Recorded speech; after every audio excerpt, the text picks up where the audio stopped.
himself a crossover. Oh, killer crossover. Just crossover. It just crossed him over nastily. Another victim to the crossovers. Cross him up and sit him down. All right, Crossover is brought to you by Everlow Country Repair in Omaha at everlowcountry.com. Our boy. Our boy. How we doing? I've abandoned my child. I've abandoned my boy. Hey, so the College World Series got Coastal Carolina and Connor. It did. It has wreaked havoc upon this great nation of ours. You know, I'm not going to make fun of anybody being sick. We all fight our own battles. I've learned my lessons, so I hope he gets better soon. Thoughts and prayers, Connor Happer. Wow. That's for immediate, big of you. For immediate release from the offices of Matt McMaster.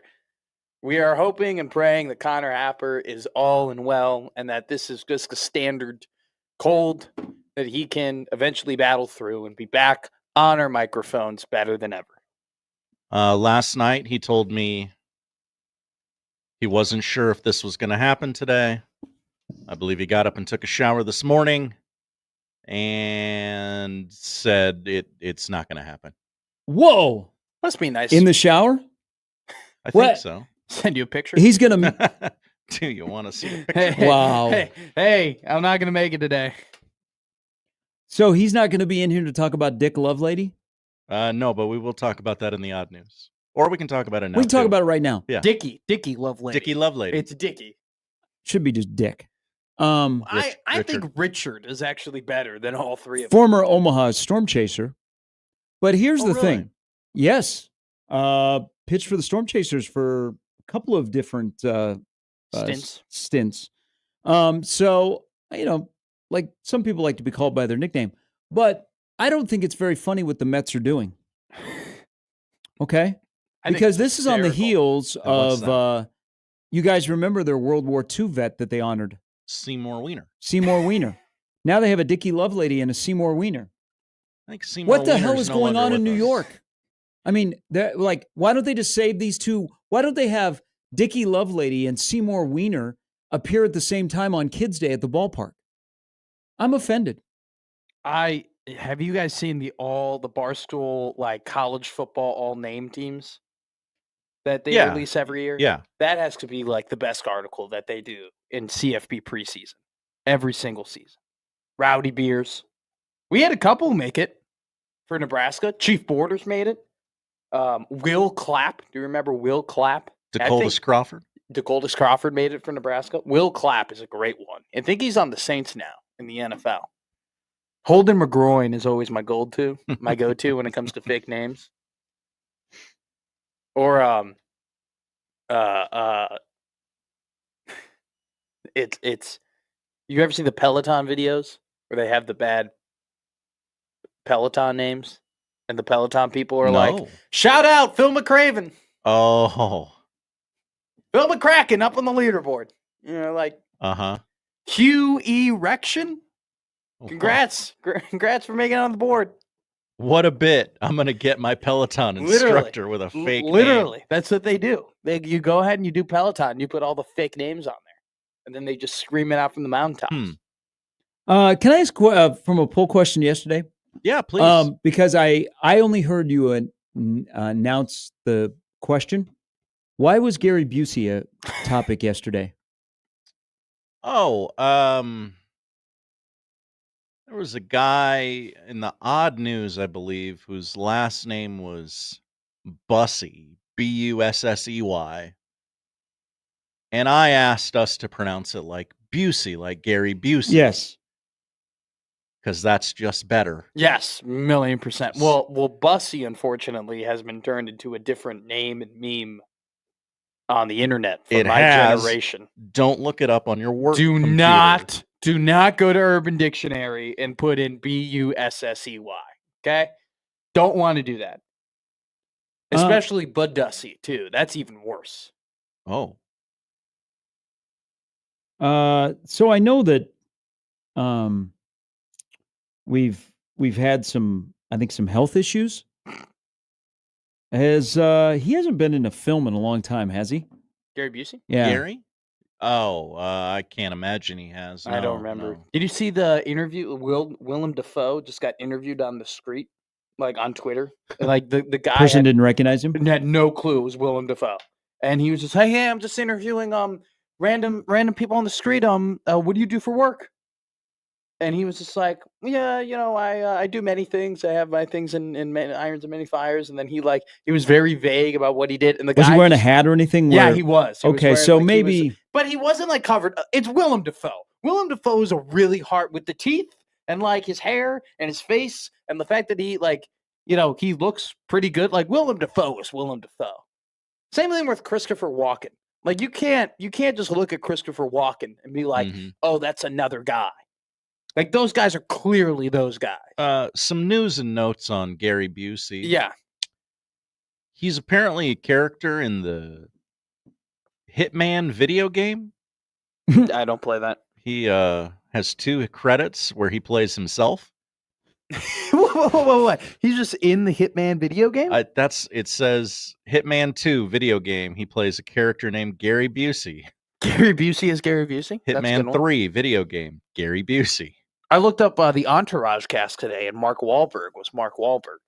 Was Mark Oh, yeah. Wahlberg a Yeah, prominent yeah. character Yes. in Entourage? Yes. Like every Well- episode, or like? No, not every episode, but it was loosely based off of the storyline. Was loosely based off of him, Yeah. his Oh, life, really? Oh, yeah. okay. I did and not his know that. brother was heavily involved in the movie.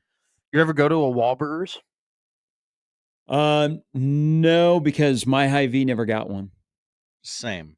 But are they all out of Hy-Vees now, or are they still? I haven't. Because seen they're them out in at a Hy-Vee. Gretna. I saw the one in the Super Hy-Vee in Gretna. Yeah, I think so. Wasn't there a Wahlburgers reality TV show Yes. at one point? Yes. Okay. That they. Because why wouldn't there be? Well, it was just Mark was never in it. I very rarely saw Mocky Mock. It was a very Wahlburgers. special episode if Mark was on it. Yeah, almost like keeping up with the Kristen Cavallari, reality TV show. Was it Keeping Up with the Cavalaris or Keeping It Cavallari? And then every once in a while you'd Sure. see a Jay Cutler appearance. Oh. Smoking Jay. Smoking Jay. Do you know there was a horse that ran at Arlington racetrack called Smoking Jay? Oh, okay.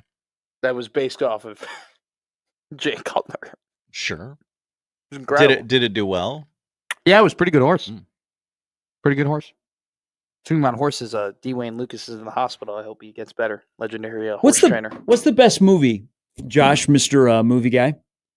Mark Wahlberg's best movie, in your opinion, was what? Oh. Because he's Daddy's Home. I don't know what the answer is, but I know what the answer isn't. Daddy's Home. And it's Wait, Daddy's It's Home. terrible. What do you mean? That movie was Daddy's Home awful. was great. Daddy's Home was awesome. All right, I'm sorry, I was wrong. He's got a Ted. very interesting Yeah. Very interesting. resume of films. Uh-huh. Like he does have that movie, which is terrible. Ted. And then Ted is great. Well, Ted's got to be in your top 3. Is Invincible in your top 3 God. of Easily. Mark Wahlberg movies? Easily. I can't imagine it is. No, wait a minute. You said it's Sometimes not. I need to change. You're not at and see. Invincible? No. I mean, Whoa. he was in the Papali to the 10. he was in the Papali's at the Departed. 40. He's at the 30 to the 20. He's. Oh, you don't like that? You don't like Sam Huff? Everybody knows who Sam Huff is. I mean, Man. Vince Papali's favorite wide receiver was? It was Tommy McDonald. It has to be That's some Vince's boy. combination of Boogie Nights. Does The Departed count? He is in it. Yes. Okay. And Ted.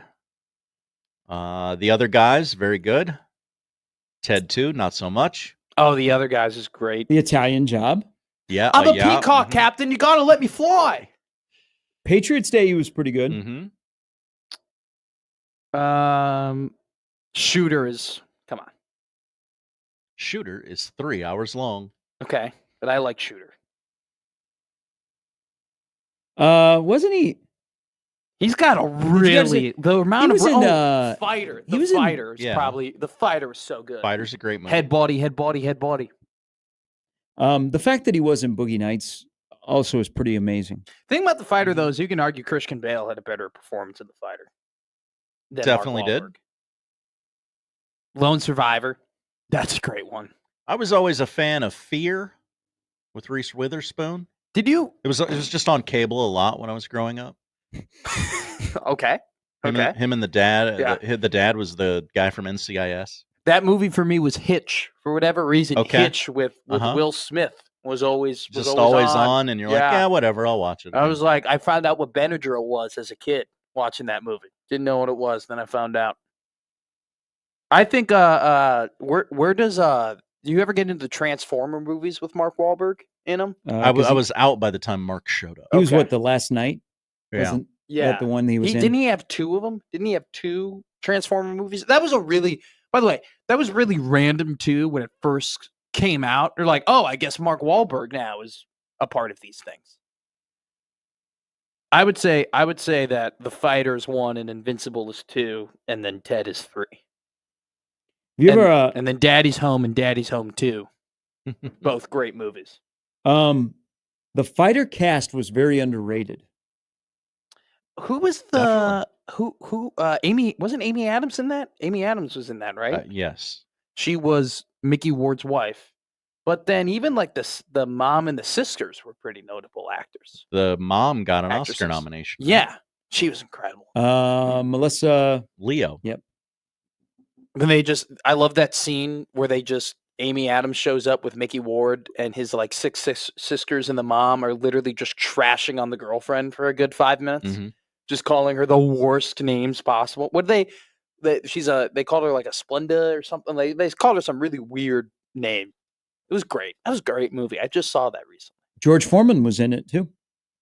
Oh, he was an announcer. I needed a Gotti fight in a Mickey Ward movie. You know, like I'm just saying, how do you have a Mickey Ward movie and you don't have Gotti 1 or Gotti 2 anywhere in there? Especially Gotti 2. It feels like we are coming back around that a fight movie is surely going to come out, whether it be a sequel or something new. But we're at the point though where we could do an Oscar De La Hoya movie. Okay. Or we could do I think an Oscar De La Hoya movie would be from rags to riches back to rags. And then back to being a promoter. I think that would be a very entertaining movie. To dresses. Isn't he married to what's her name?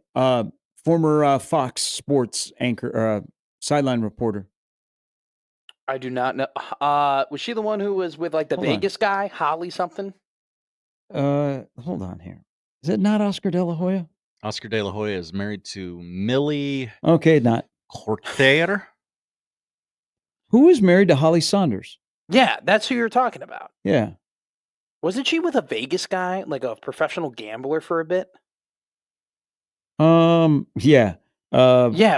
She was. She was Vegas something. Vegas Dave was it? Yes. Vegas Dave. He was before the Vegas people got famous. It was Vegas Dave. Then she was with Oscar De La Hoya. Hold on here. I need to look at her Wikipedia page and see if this is right. Mm-hmm. Yeah, I mean, I don't think she's dating anybody right now. Oh, there you go, Matt. Hell no. I'm not her type. I'm not rich and weird. Wow. Why do you think she only attracted to rich guys? Why would you say that about her? Why would you call her a gold digger? Because the two men that she's been with recently, part of their thing is they just flash money in front of people and then lose that money. That might just be a coincidence. You think? But she is taller than both of her boyfriends, so McMaster's got a fighting shot. Okay. So she used to be married to Eric Casillas, who was wasn't he ESPN? Yeah, he was on ESPN. No, who is boxer? She's married to a current boxer? No. Yeah, she is dating Oscar De La Hoya. Still? Now? He just said he was married to someone. Well, does she know that? I mean, it might have. Oh, wow, March 5th, 2025. Okay. So she is dating Oscar De La Hoya. Oh, the lady I said, they were married from 01 to 16. Ooh. Okay, so she's with Oscar De La Hoya. Okay, Golden Boy Productions. So look at that.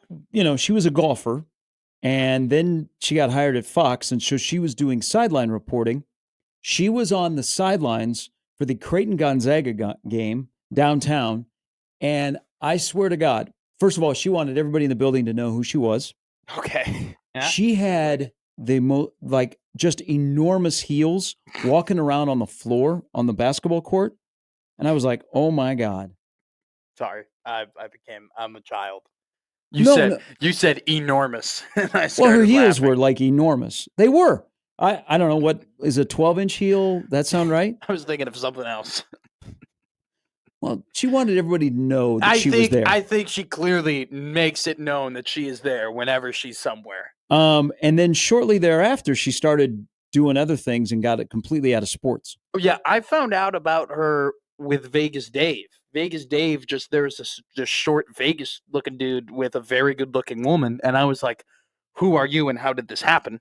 I was like 14 at the time, and that's when I found out that money, means a lot, and just in general.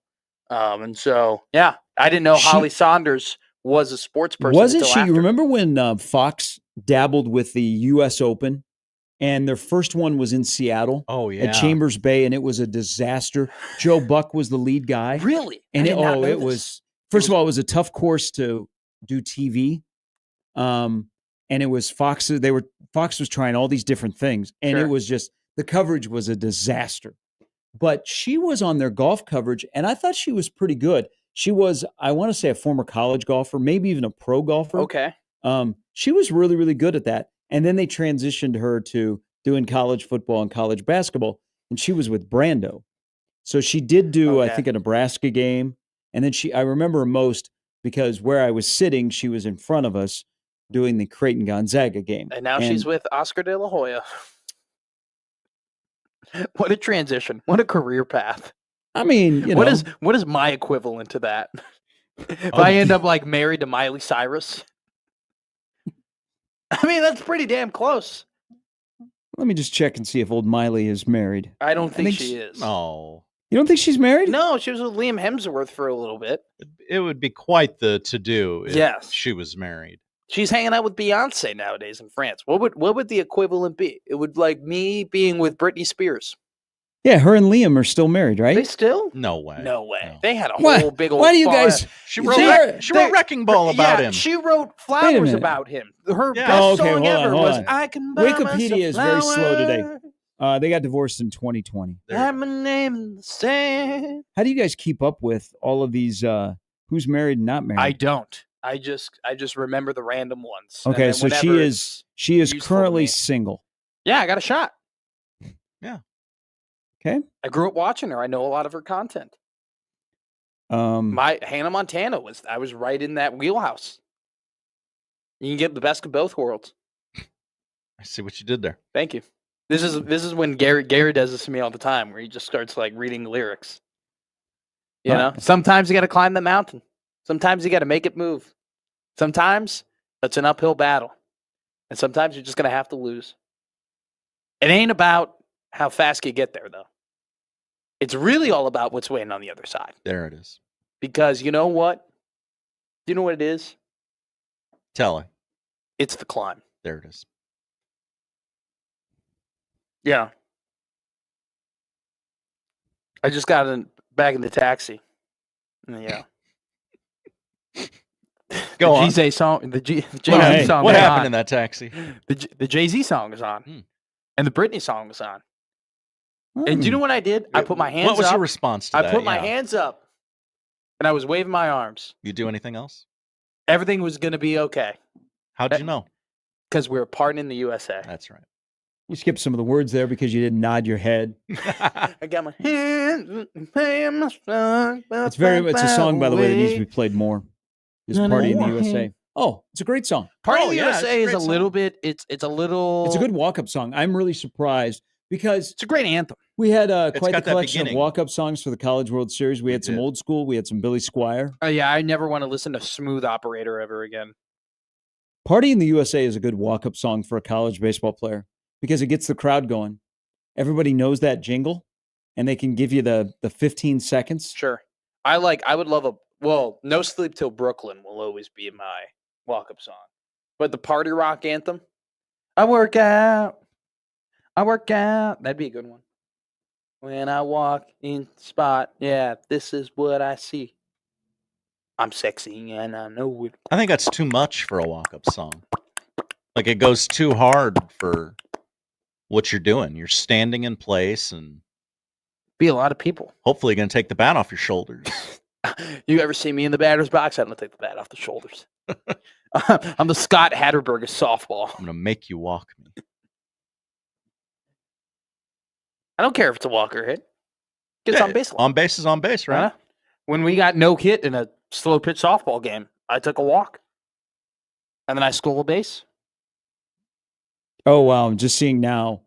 Shea Gilgeous-Alexander yesterday morning was on Good Morning America. Oh, he was blasted. It is a tradition unlike any other. Yes. Going on GMA. We know why they weren't drinking beer, ladies and gentlemen. Yeah, what was that all about? Because they're healthy Generation Z people, and that's like kind of what a lot of what my generation does. And they're high level athletes. I'm and sorry. Two of them have never had beer before.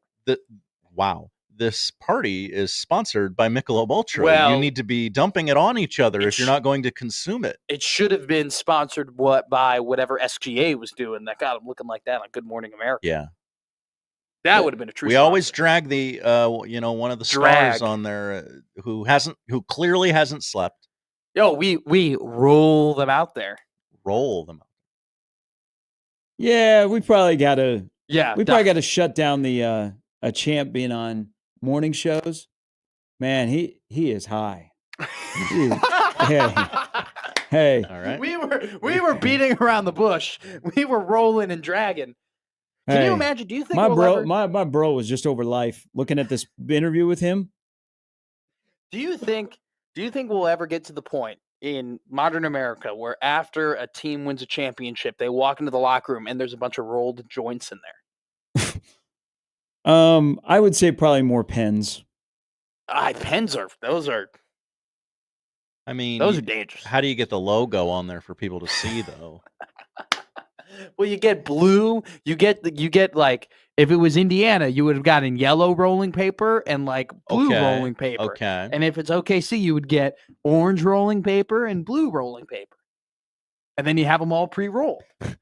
I think this is a great idea. Hey, John says, now you know why all them beers and bottles were wasted. They smokers. They were smoking.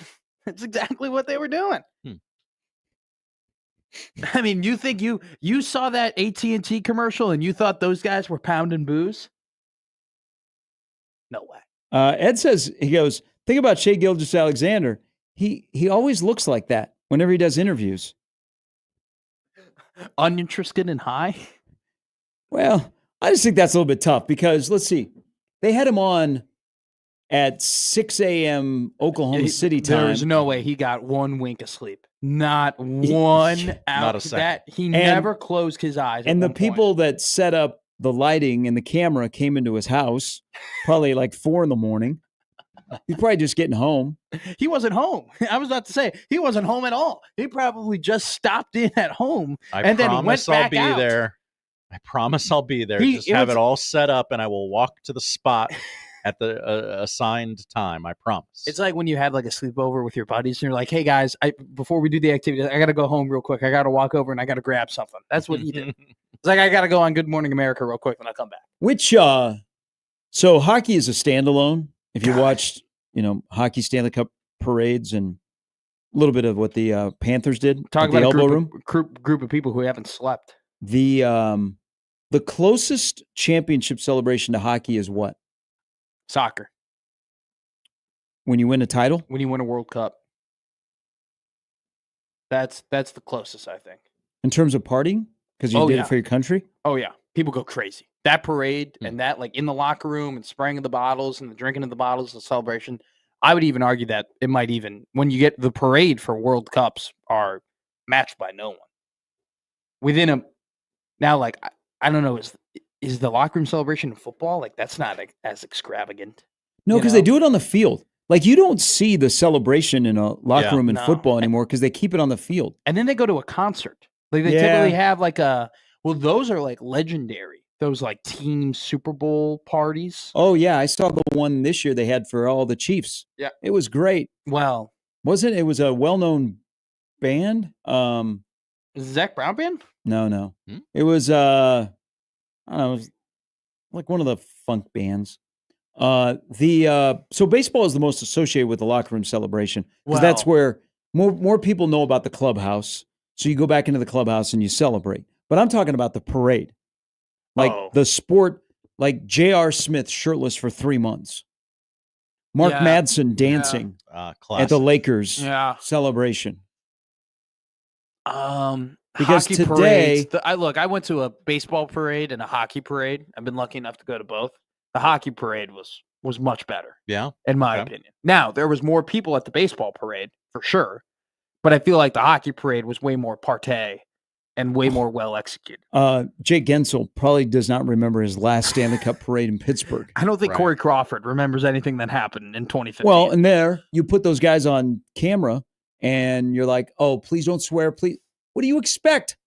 They celebrate winning a championship and they've been partying for like 3 days. Mhm. There's a reason why. It's on you, man. You got to turn the delay on. There's a reason why the NHL teams wait at least like 2 or 3 days to have a parade. So they're sober?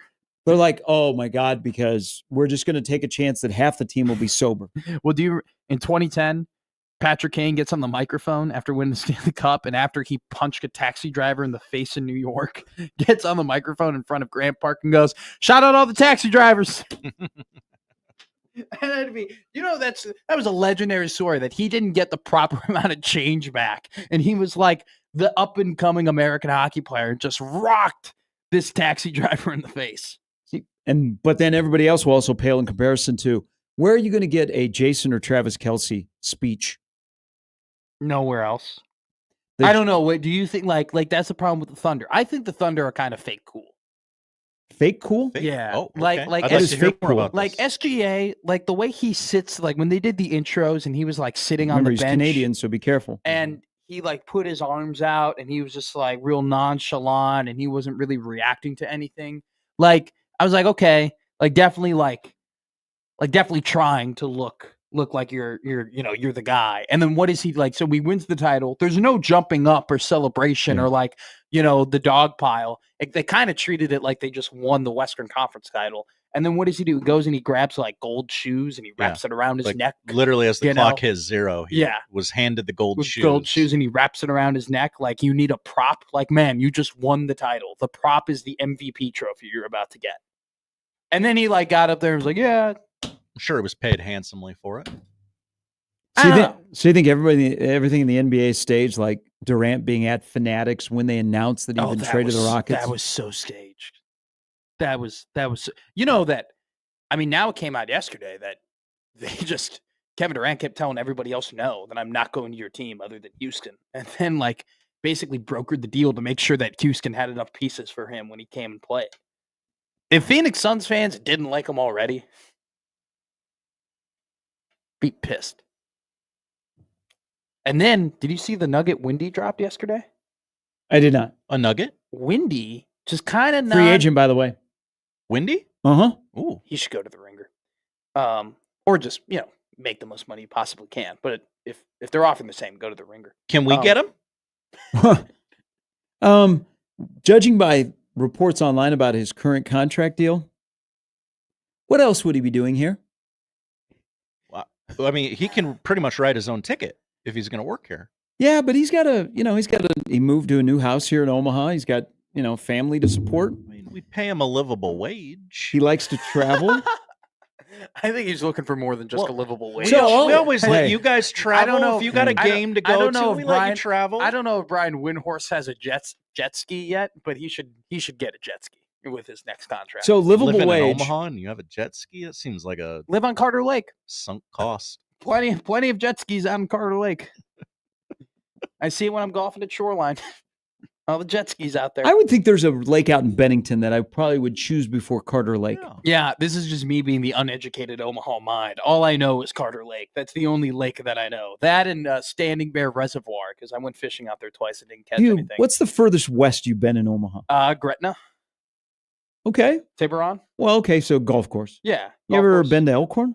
Hell no. No. I've been to Plattsmouth, though, to golf. Okay. If I go anywhere outside of like my 15-mile radius, it's for golfing. Okay. I've learned I don't have a girlfriend. I don't really have that many friends, for being honest, outside of my roommate and the people that come in from Lincoln. Like, I don't have a lot of things that I'm doing. We're out of season. I'm not going to like Met galas or like events or like golf, golf tournaments. Like, I'm very much new here. It's kind of hard to make friends in Omaha. I mean, it's a Josh, little difficult.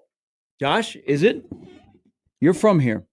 So A lot of Because people, Matt and I had this discussion the other night. Because he was asking and the I'm same not, thing. and I'm not friendless, by the way. Like, I'm doing fine, but I'm just saying in general, it is pretty difficult to make friends here. the term Nebraska nice always comes up, and we're so nice to everybody here. And then I've heard from people in the South that yes, people in Nebraska are nice. However, they're not very outgoing. Like in the South, where anybody will talk to anybody, like a Gary here. Yeah. And well, if you talk to a Nebraskan, they will be very nice to you, but they will not walk up to you and, hey, how you doing? Who are you? Here's the best way of putting it. Yeah. Nebraskans will give you directions to anywhere other than their home. Yes. Okay, I like that. Like very nice. Oh, I love the people here, by the way. I'm not complaining about the people. But for a guy like me, a lot of the people who are out and about, they have their friends from grade school or high school or like college already, right? And it's like you can't really break into that group, and be like, oh, hey, I'm Matt. I'm from Chicago. I'm a sport guy. Nice to meet you, and then they're like inviting me out everywhere, We do like Like the song No New Friends. Rich Hill is one of the 7 friends that I've made. You guys are going golfing together. It's a joke. It's a joke. He's got a restraining order. That's So not Matt true. can't go to Warner Park because of Rich Hill. So Rich Hill has to get called up or released for Matt to be able to go to a Storm Chaser That's game. not true at all. On the phone with his agent. Yeah, you got to get me the hell out of here. I met this guy and he wouldn't let me leave a booth. That's not true at all. I know, You're just Rich. I know. making You up want to play in the rumors. bigs, Rich? No, it's not that. There's this guy. Stop it. Stop. Oh, But it is hard to make friends here in Omaha. It's just because a lot of people already know each other, and it's not much different than anywhere else. Got a But- comment on the YouTube stream from Jeremiah. McMaster seems like a solid dude. I like his randomness and straightforwardness. When I get back from Vancouver, we can golf Willow Lakes in July. Done. A hot, miserable day. We'll have a blast. In. I'll bring course. I'll bring the fireball. We have as we get closer to EA Sports releasing College Football 26, Yeah, have you seen this? the coaches are in it. Have you seen this? Oh no. Holy hell. That is not Matt Oh. Rule. Oh No. no. I'm going to put it up on the YouTube stream if you're watching, everybody. Holy Do you know what he looks like? He looks like the guy, the evil scientist in Oppenheimer. Here, let me. You know who I'm talking Evil about? scientist. The in one who wants to Oppenheimer. make the hydrogen bomb Okay. when he's fat at the end of the movie. Oh, yeah, yeah. That's what he looks like. Oh, man. So if this is what Rule looks like, and he looks rather large, A little portly. what does the guy from Illinois look like? Oh, no. Fat. Can I see it again? It's up on the YouTube stream. Just look at the stream. Look at That's not even remotely close. that. No. That's not even in the realm or possibility. I mean, that looks more like Donovan Raiola than And it does Matt Rule. This is not oh, I'm playing the game today and this can't like the EA put this out. So real quick, what is his coaching archetype? I don't have that information. You should have that information. Let me look at this. He's a level 55. Matt walking around the board. He's taking a look. He's reading the graphic, and it's not there. Matt, your Okay. analysis. I'm curious as to what coaching archetype that they're going to assign him. There are different coaching archetypes that you can have in the game. Bull rider? No. There's recruiter. Mm. There's motivator. There's scheme guru. I don't think he's going to get that one. And then there's a fourth one that I forget. But motivator or recruiter are like the two that most people pick. I wonder what he'll be. Probably, if I had to pick, would you pick? Is he a better motivator or recruiter? Motivator? Let's stick with motivator. Yeah, for I now. think probably motivator Yeah. is what he'll end up getting. There's another one though that I'm missing. Now, how does you tell me? I didn't read the news. Sure. How does this? The more people play as your team, the more money you get. Oh, so yeah, Work. basically, if you reach a certain point, a certain amount of games played, you get like $5 or whatever, or Okay. like X amount of money. It's not that much money, and it is a lot of games that need to be played. So nobody's gonna like at a presser go and remember. No. Play as Nebraska. Nobody. Let me tell you this right now: Nebraska is not going to sign more better players because you're playing the game a lot. Okay.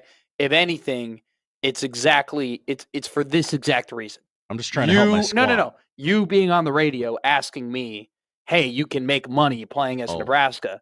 Now more people are going to think, oh, well, we should play the game so my team can get money, or I should play as my team more, so my team can earn NIL dollars. And then at the end of the year, they'll be like, hey, Texas made $25,000 more because you guys played the game so much. And then it'll be like more of a motivation to continue to play. It's actually very smart. It's good marketing play. I just reading the headline, I thought, oh, that's interesting. That's a good idea. It's not going to make it's good for the game. It's not necessarily like, oh, Nebraska's going to. Will this boost maybe Toledo's NIL because everybody wants to play as like the worst team possible? Well, the percentage is definitely like $20,000 for Toledo. Yeah. Might end up being or $20,000 for like Western Arkansas. Could really move the needle. Kennesaw State, very popular team to rebuild. James Madison, the Dukes, another one, very popular team to rebuild. When does the game come out, Mr. Hodson? I could look it up. I have no clue. My phone's Okay, so I went and looked. By the way, they do body scans now. July 10th. Okay, they do body scans now. Just in general, like the technology of like making you look as good as or like as real as possible exists within games. How the hell they get any coaches that wrong is wild to me. They just need to go to Lincoln for one day, scan his body, and they'll get a legitimate like carbon copy of what he looks like within the game. Was that not part of it? Clearly not. Well, I guess that's true. So I'm going to tweet this out. I went and found. So the Madden, which has the coaches, the one on Madden is completely different from the one that EA Sports has. Oh, good job. Good thought. Can I see the one on Madden? Well, the one in Madden looks good. Yes. The one in Madden it's the same company. Oh, no. He looks a little small in the one in Madden. There was one coach though that was always. Do you guys know the one coach that was never in Madden? Oh,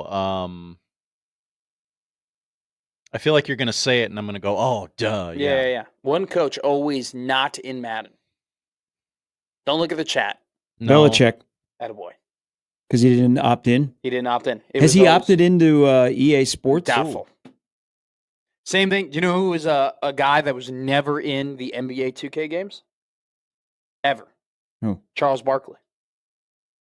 Oh. For whatever reason, Charles never, and then, so you could never get like his like retro teams or anything like that, or his retro player. Like you could play as like the 92 Suns and stuff. Like they never, but his image was never in there. And then they started doing pregame shows for like these games, and they had Ernie and Kenny and Shaq, and they didn't have Chuck. Now, that might have changed the last couple of years because I haven't played 2K in forever, but growing up, like 2K12 to like 22, Chuck was never there.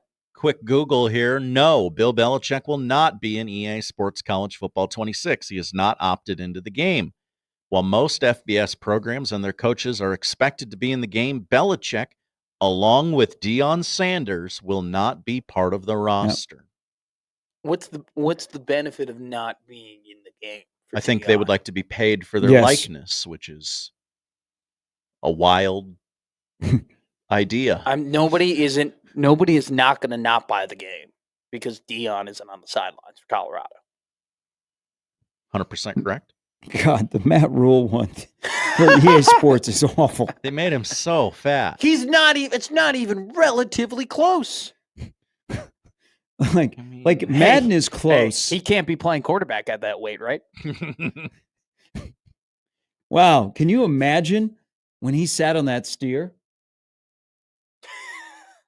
I mean, There's a they're there's a probably reason, putting though. him out to I- pasture. I really anyway. do think there's a reason though that why he sat on the steer and not the 6'5", 300-pound offensive Mhm. linemen that were there. Did you see like the top, like what they posted? We brought in the beef for the beef. Do we really want to be calling offensive lineman recruits who want to come to your team beef? Eat more beef. Yeah, isn't that Eat what more we did beef, yeah. for 20 some years? Yeah, I feel like that was. I don't know if I don't know if a coach is going up to a kid being like, "You're fat. You got to play for us." No. It's beef. You're beefy. Beef, yeah. Got to look at the ankles. It's the difference between husky and fat. They're like, there's a difference. Yeah, they didn't make corduroys for. They Well- didn't say fat corduroys. They said huskies. Husky is in, man. If you're not in great shape, you want to be husky. Seriously. If you're single, good to be husky. You got that bear warmth, you know. You can insulate your loved one. All right, learn something new every day. Josh, enjoy your Wow. Tuesday. Thank you. It's a record crossover for you and me. It's good Well, stuff. I mean, Matt Rule saved the day, yeah. or EA Sports saved the day. Didn't we we had- talk about Oscar De La Hoya? at We one we point? did. We had breaking Matt Rule news, so we had to cover that. Oh, did you see the trash talking Canelo did to Terrence Crawford? They bumped each other. No. They That's sat fanatics, down. man. They had a sit down with like Tom Brady, Terrence Crawford, Dana White, and Canelo Alvarez, and Canelo low-key flamed Terrence. Low-key got him. So Stephen A. Smith won't have anything to do with the fight, right? Because Max No. Kellerman's going to be involved. Correct. Dana put Max over too. He was like the best boxing analyst around. That is Max's strength. He's is so boxing. good. It is. He's so good. He was great in the Creed movies. All right, Josh, have a great day. Thank you, gentlemen. Bye, That's Josh. the crossover powered by Everlevel. We'll start this puppy next. That's the crossover. The Connor Happer Show is next on 1620 The Zone.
It's the Connor Happer Show. Are we sure we want to do this? Could you, make an announcement that we're ready? It's the Connor Happer Show on 1620 The Zone.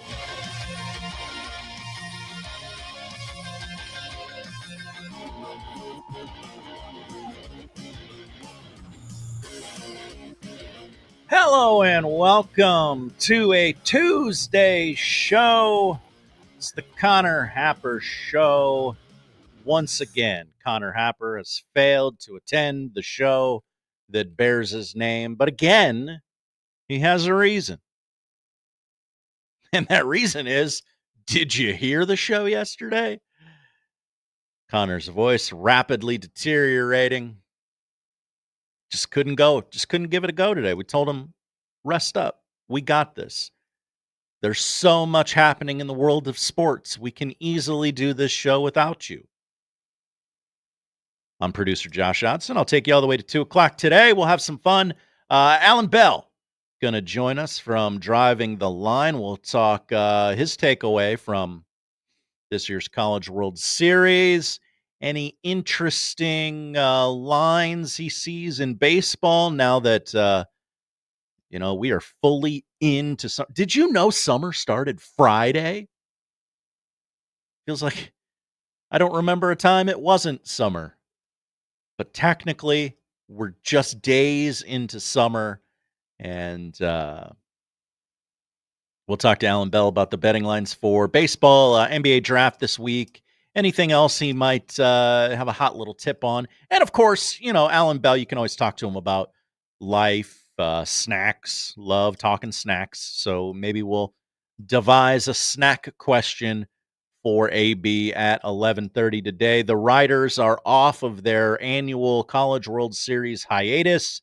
They have returned with a batch of takes for MLB reaction, overreaction. So we'll do that at 12:30. Of course, odd news, what to watch. We'll sprinkle some poll questions in throughout the day. Already have one up on the JTech Construction Zone Twitter feed. Could we hire Brian Windhorst at 1620 The Zone?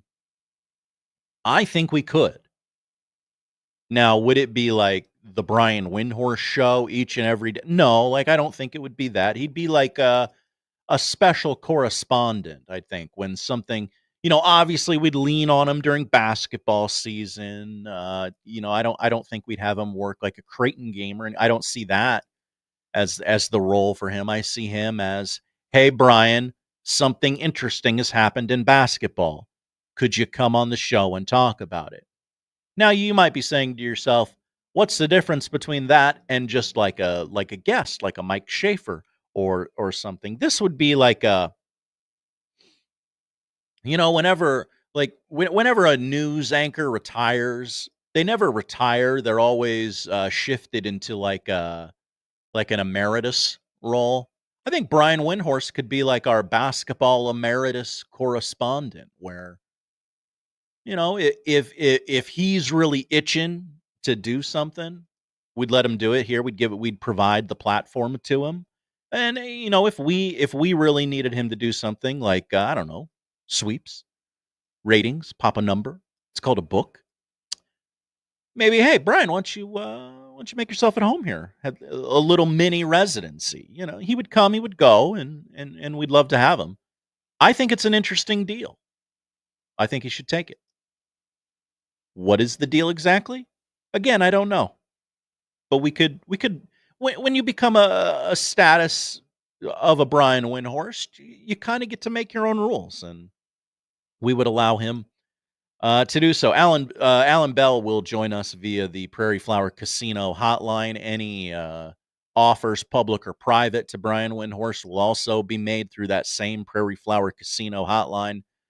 You can get in touch with us all day today. No shortage of ways to do that. The Prairie Flower Casino hotline being one of them. You can text the show. That'd probably be a lot easier today. 402-951-1620.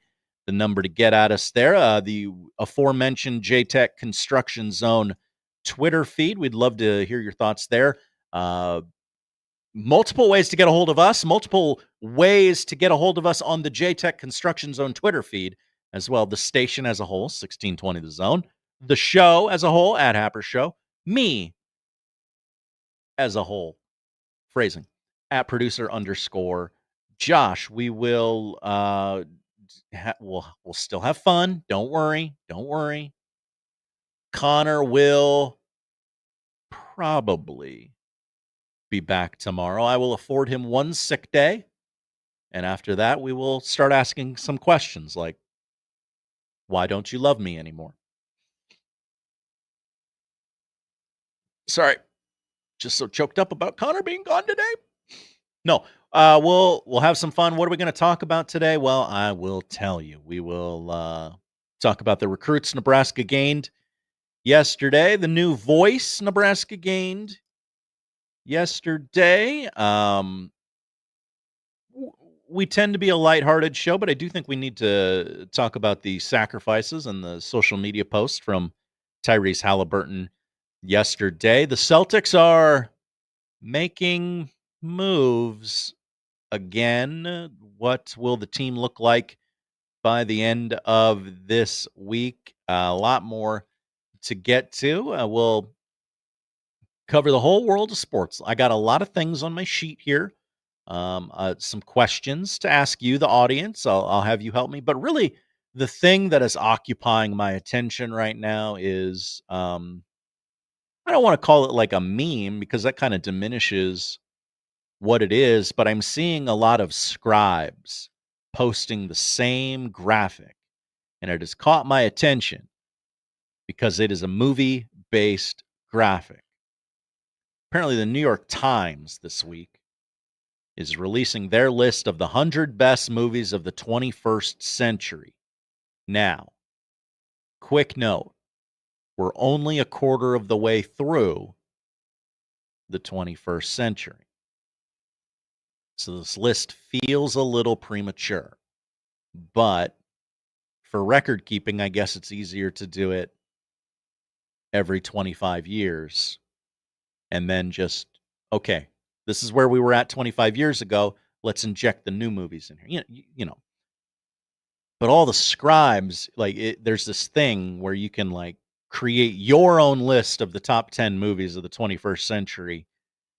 And people are sharing that graphic, and it has distracted me.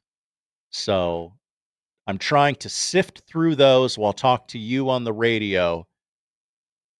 And I'm going to tell you, I'm going to be upfront with everyone right now. It's going to cost me some form. There's going to be some times where you're like, wait, Josh kind of trailed off there, or that sentence didn't make sense. And part of that is because I am, in fact, an idiot. But it also might be because, and here's the cover for being an idiot, it might be that I was trying to talk and read somebody's ballot for the best movies of the 21st century at the same time. So I have a lot of work to do today. I will take a commercial break right now so that I can read a few more scribes' picks for best movies of the last 25 years. But also, it's time to take a break. We'll come back. We'll really start the show in earnest. Producer Josh filling in for Connor Happer today on 1620 The Zone. After further review, the host is deemed to be out of bounds. The Connor Happer Show returns in minutes on 1620 The Zone.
Actual price will depend on product and subscription plan. Featured products are compounded drug products, which the FDA does not approve or verify for safety, effectiveness, or quality. Prescription products require an online consultation with a healthcare provider who will determine if appropriate. See website for details, restrictions, and important safety information. Want a boost in and out of the bedroom? Hims has you covered. Introducing a new 2-in-1 approach to level up your game. Tadalafil for better bedroom performance and zinc for testosterone support. Put it all together and you've got what you need to turn things all the way up. Getting started is simple. Just go to hims.com/radio to start your free online visit. Through Hims, you can access ED treatments including pills, chews, and more. 100% online. No office visits, no pharmacy lines. Just fill out a simple intake form and a licensed medical provider will determine if treatment's right for you. If prescribed, it ships free and discreetly to your door. Find affordable treatment options at up to 95% less than brand names at hims.com/radio. That's hims.com/radio. HIMS.com/RADIO.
$16.20 to Zone, the Connor Happer Show. Producer Josh hosting the show today. We'll be joined by Alan Bell in about 30 minutes.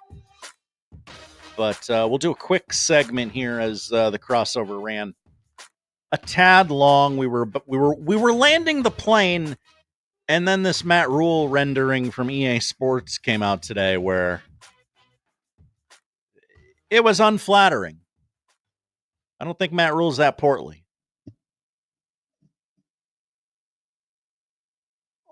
And I'm trying to think. Is he a khakis guy? It's funny. I'm like I don't know what to call it. Like whatever sport we're in. Like I'm a seasons guy. Like whatever season we're in, I think that's the best season. So, summer right now, baseball. Yeah, baseball's great. In the fall, football. Oh yeah, football's great. Like I'm a slave to the trends, I guess. And other people, football pervert Josh Peterson, he could probably tell you what color Matt Rule wore to every game he's ever coached. Meanwhile, here I'm like, what does Matt Rule even look like? But here's a photo of him wearing khakis during a game, so I guess it has happened. Man, they did our guy dirty. EA Sports did our guy dirty. He's very wide, this Matt Rule rendering. I just can't get over it. So we'll ask, maybe we'll ask Alan Bell about bad video game renderings. Probably not, though. But we will we'll step aside. We'll come back. We'll talk about the recruits that Nebraska gained. We'll talk about the new play-by-play voice. We'll get into some Husker-centric topics and yes, a little bit of NBA. There's some things going on. They're having a draft this week. There's more things happening there than in other places right now. So as I said, I'm a slave to the trends. I'm a slave to the seasons. So yes, there will be some NBA talk on the show. Prepare yourselves mentally. It's coming next on 1620 The Zone.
Let's get back to the Connor Happer Show on 1620 The Zone.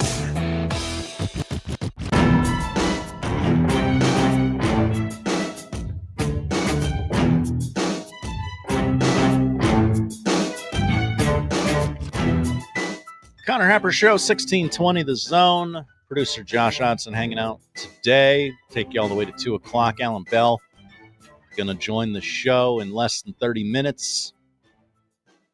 Talk some bets, some baseball, and some life with our good friend Alan Bell. We'll do MLB reaction, overreaction later today as well. Wanted to, I guess for lack of a better term, get the NBA stuff out of the way because so many of you are so vocal in your disdain for the NBA. It makes me wonder about you. Just the hate you hold in your heart for the league as a whole. We're a lighthearted show. We like to goof around. We like to have fun. We like to not take this sports thing so seriously, but every once in a while you see a post like the one from Tyrese Halliburton and you just kind of take a step back and you're like, oh, these, it's unserious stuff to us, but to guys like Tyrese Halliburton, like it's their whole lives. Like we're just here to have fun, but Tyrese Halliburton's not just here to have fun. He's here to win titles and all those sort of things. So he posted to social yesterday. It's a lengthy post. I don't think I will read it all, but you never know. I'm hosting a show solo. It might be good to stretch the time if I read the entire Tyrese Halliburton post. It begins with, well, first of all, it's a photo of him in a hospital bed, clearly just coming off of the surgery for the Achilles injury he suffered in Game 7 of the NBA Finals Sunday night. Man, don't know how to explain it other than shock. Words cannot express the pain of this letdown. The frustration is unfathomable. I've worked my whole life to get to this moment, and this is how it ends? Makes no sense. Now that I've gotten surgery, I wish I could count the number of times people will tell me I'm going to come back stronger. What a cliche, LOL. This bleep sucks. My foot feels like dead weight, fam. But what's hurting most, I think, is my mind. Feel like I'm rambling, but I know this is something I'll look back on when I'm through this as something I'm proud I fought through. It feels good to let this bleep out without y'all seeing the kid ugly cry. So let's do a Zach Morris timeout there. And if you're too young to know who Zach Morris is, you're probably not listening to the radio. So I feel pretty safe making a Saved by the Bell reference in 2025 on AM radio. You often hear people talk about that, especially in the early parts of like a post-injury recovery where like, hey, it's going to be a year before you get back. You can't do anything for the first couple of months, and a lot of athletes will tell you that's the worst part because they lead such an active life, right? But also because you are left with nothing to do but be in your own head of, hey, what if you don't come back stronger? What if you don't come back from the in this instance, the Achilles injury? What if you don't come back from the Achilles injury? What if that was it? And yeah, that's going to weigh on you because, I mean, we talk about how fast time goes, but in that instance, time seems like it's at a standstill, right? Like it just doesn't move. It's going to be the longest year of Tyrese Halliburton's life. And so many people are, not necessarily in Indianapolis and Indiana, but, wherever he may go outside of that bubble of St. Elmo's cocktail sauce, people are going to go, man, was it worth it? Why'd you do that? What, like, you were already on a weakened limb, and you pushed all your chips into a game 7, and now you've lost a year of your career. Like, it was no decision for Tyrese Halliburton. No decision whatsoever. He was always going to make that choice. He was always going to give it all for the team. This is what we ask for from our athletes. We make fun of load management in the NBA. We make fun of NBA players caring about everything more than the actual NBA games. Here's a guy, sorry to Collinsworth you like that. I did not do it on purpose, but Tyrese Halliburton is a player who just did everything we ask a player to do. He cared about the team over himself. He bet everything on, I'm not 100%, but as long as there's air in my lungs, I'm going to compete for you. And, he rolled the dice, and he, I wouldn't even say he lost, but the Pacers did lose the game. I understand that. But, I mean, he's forever a hero in Indiana. He is, like, I'd have to ask Pat McAfee, but I feel like he's probably in that rarefied air of Reggie Miller for that franchise. He said, hop on my back, guys. I will take you to the NBA Finals. He got this team to the NBA Finals in a series where everybody who covers the sport said, this is 4 or 5. In a world where we always couch it, right? We always say, well, 6. I think this one's going to go 6, but they really think it's going to go 4 or 5. They're being nice to the other fan base on the internet, right? Like, every time a prognosticator makes a prediction for a finals series like this, it's always 6 or 7. Nobody ever goes on that limb to say, I think it's going to be a short series, y'all. And Tyrese Halliburton said, no, we're going to be here a while. Bleep your plans. We're going to try and win this thing. And the city loves him. He's a hero. It's what we ask athletes to do all the time. Now, after this, he gets into, I'll skip ahead. Indy, I'm sorry. If any fan base doesn't deserve this, it's y'all. But together, we're going to fight like hell to get back to this very spot and get over this hurdle. I don't doubt for a second that y'all have my back, and I hope you guys know that I have yours. I think Kobe said it best when in the same situation, there are far greater issues, challenges in the world than a torn Achilles. Stop feeling sorry for yourself, find the silver lining, and get to work with the same belief, same drive, and same conviction as ever. And that's exactly right. I will do everything in my power to get back right. So it's an interesting post. We don't often see an athlete, especially in basketball, players don't share their vulnerabilities with us, right? It's everybody touts the Mamba mentality in the NBA, right? Whether they're quote unquote a Kobe guy or not. Those guys don't really let you see inside very much, right? They tell you who they are rather than a post like this, which it's long, so it ebbs and flows, but it also, there's different emotions that he's feeling. I mean, he's in a hospital bed and he's got nothing to do but tell us how he feels.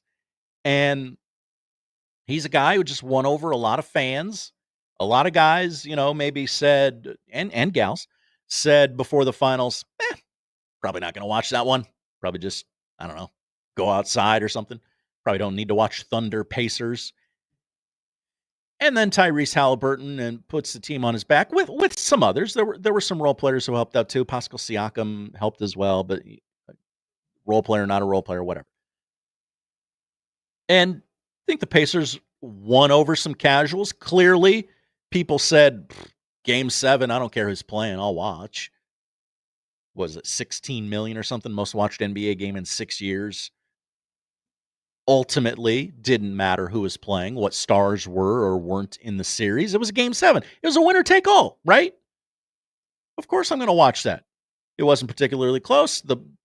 I got home from baseball and turned on the second half. Wasn't a particularly interesting half of basketball, aside from the TJ O'Connell minutes. What a weird thing to say to myself. So, by that time, Tyrese had already gone down, and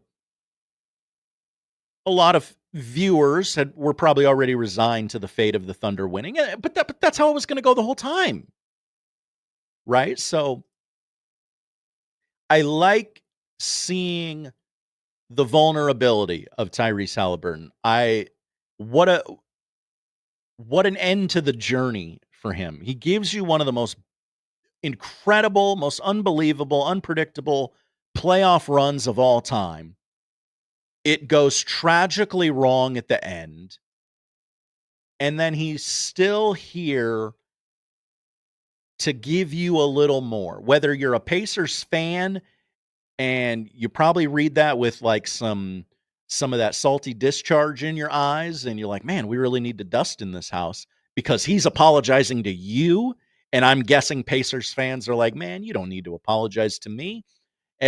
Or me as just like a casual sports fan who's like, wow, he's really talking about the mental fragility of, boy, I'm going to do everything in my power to physically rehab, but boy, this knocks me off my axis a little bit. And as a guy who babbles on the radio for 10 minutes at a time when Connor's not here, which is becoming more and more frequent, I am interested in a player of that caliber, of that magnitude, sharing that publicly. And it's not even from we need to have more intelligent conversations about mental health. Like it goes deeper than that. It's just a lot of social media now is just catered press releases. It used to be we were kind of just it was that old design, like the tech gurus still call it. Well, I think our platform is the town square where everybody comes to share their opinion. No spaces like that anymore. But this post from Tyrese, to me at least, kind of harkens back to that. Hey, everybody, here's how I'm feeling right now. And I applaud him for it. Also, he's doing heart hands in the photo. That's adorable, and not in a demeaning way. I don't say that to demean him. I say that to like, what a seemingly good guy, right? Like, yeah, like Tyrese Halliburton made a bunch of fans over the last, I don't know, how long did the NBA playoffs last? 6 weeks, 2 months?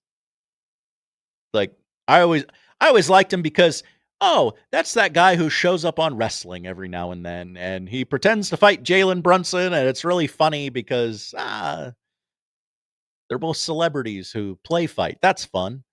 And now I'm like, oh yeah, Tyrese Halliburton, good guy. I like that guy. He seems neat. What a neat guy. So that's my thoughts on Tyrese Halliburton that you didn't ask for. We'll also, before we go to break, got a couple minutes here. I can squeeze in all the NBA stuff into one segment. I don't think we need to do the why is everyone's Achilles blowing up segment.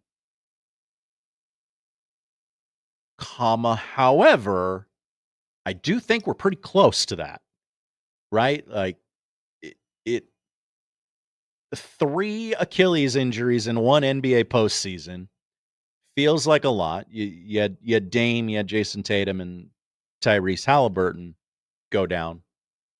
7 players suffered torn Achilles. James Wiseman of the Pacers, Drew Smith from Miami, Murray in New Orleans. Almost called him the New Orleans Hornets. That would have been a bad look. everybody on the internet right now is an Achilles expert, is an Achilles doctor. So I'm willing to be the idiot who takes a step back and goes, I don't know. Not the best for radio or sports media. I'm supposed to come on here and have a take, but I think we can probably take a step back and go, let someone smarter figure it out. I don't, you can hear there's some people who have the belief that the load management actually weakens the Achilles and then it snaps like the rubber band, like we've seen so many times. So you actually need to work more. You need, it doesn't have to be like grueling or extensive workouts, but the rest is what's doing this. And other people are like, well, it's just completely random. And I'm like, I'm kind of an idiot. I don't know. So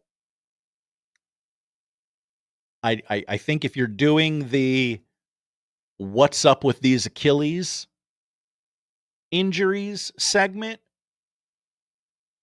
that's maybe a show you shouldn't listen to unless they have like a doctor on. Now, if that's an interesting angle to take. I'm an idiot, so I brought a doctor on to tell you about Achilles. That would be an interesting angle. That show you can listen to. In doing research about the whether or not we need to do the Achilles segment,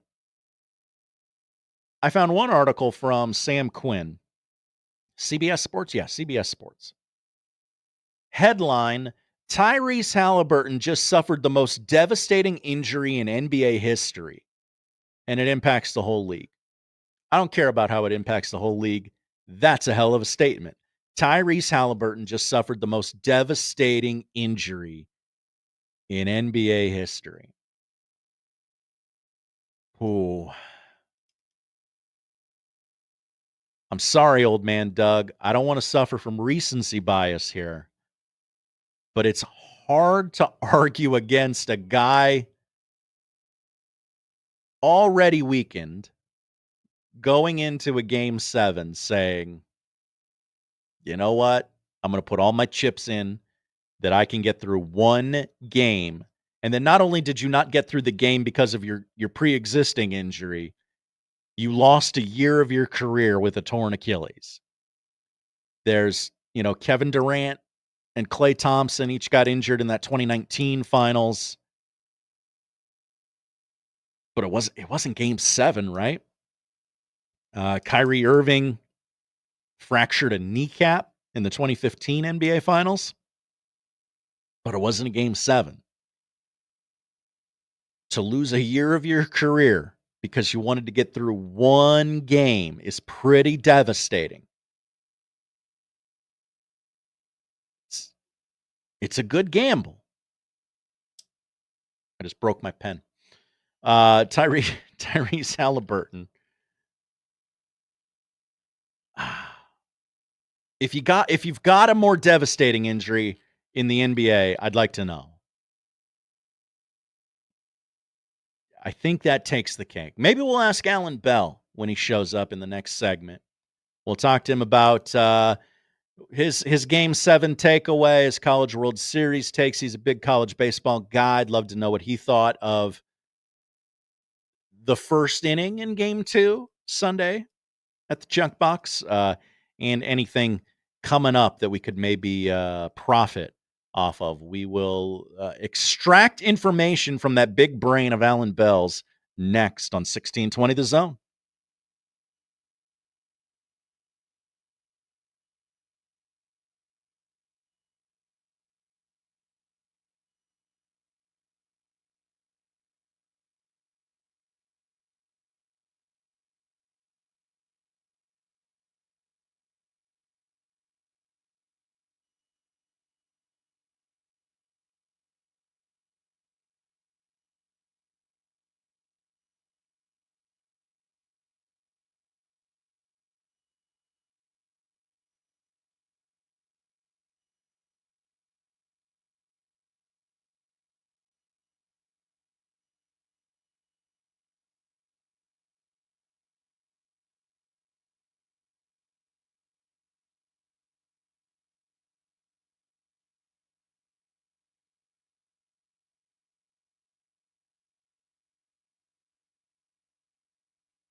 Here comes the money. Here we go. Money talk. Here comes the money. Money, money, money, money. Alan Bell, the AB3, on the Connor Happer Show on 1620 The Zone.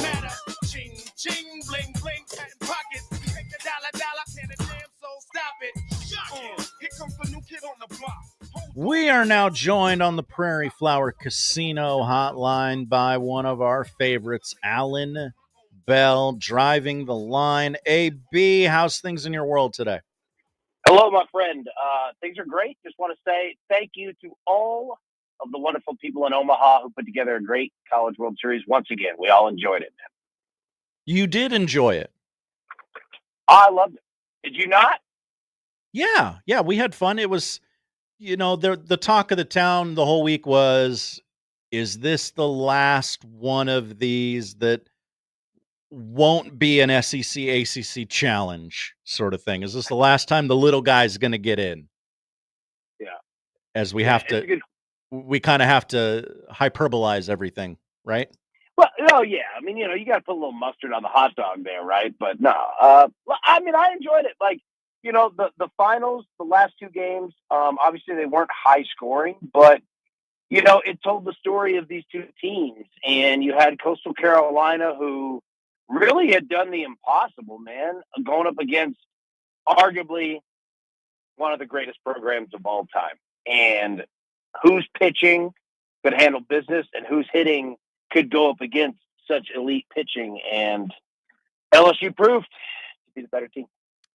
Your take on first inning ejections? That was brutal, man.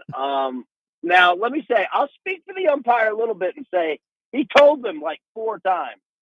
But I think that, there's just a bet. Like, the amount that you would have to do yelling at me, right, if I were an umpire in a championship game, like, I'm not pulling that trigger. You know what I mean? Like, I'm not throwing you out, but that part stunk.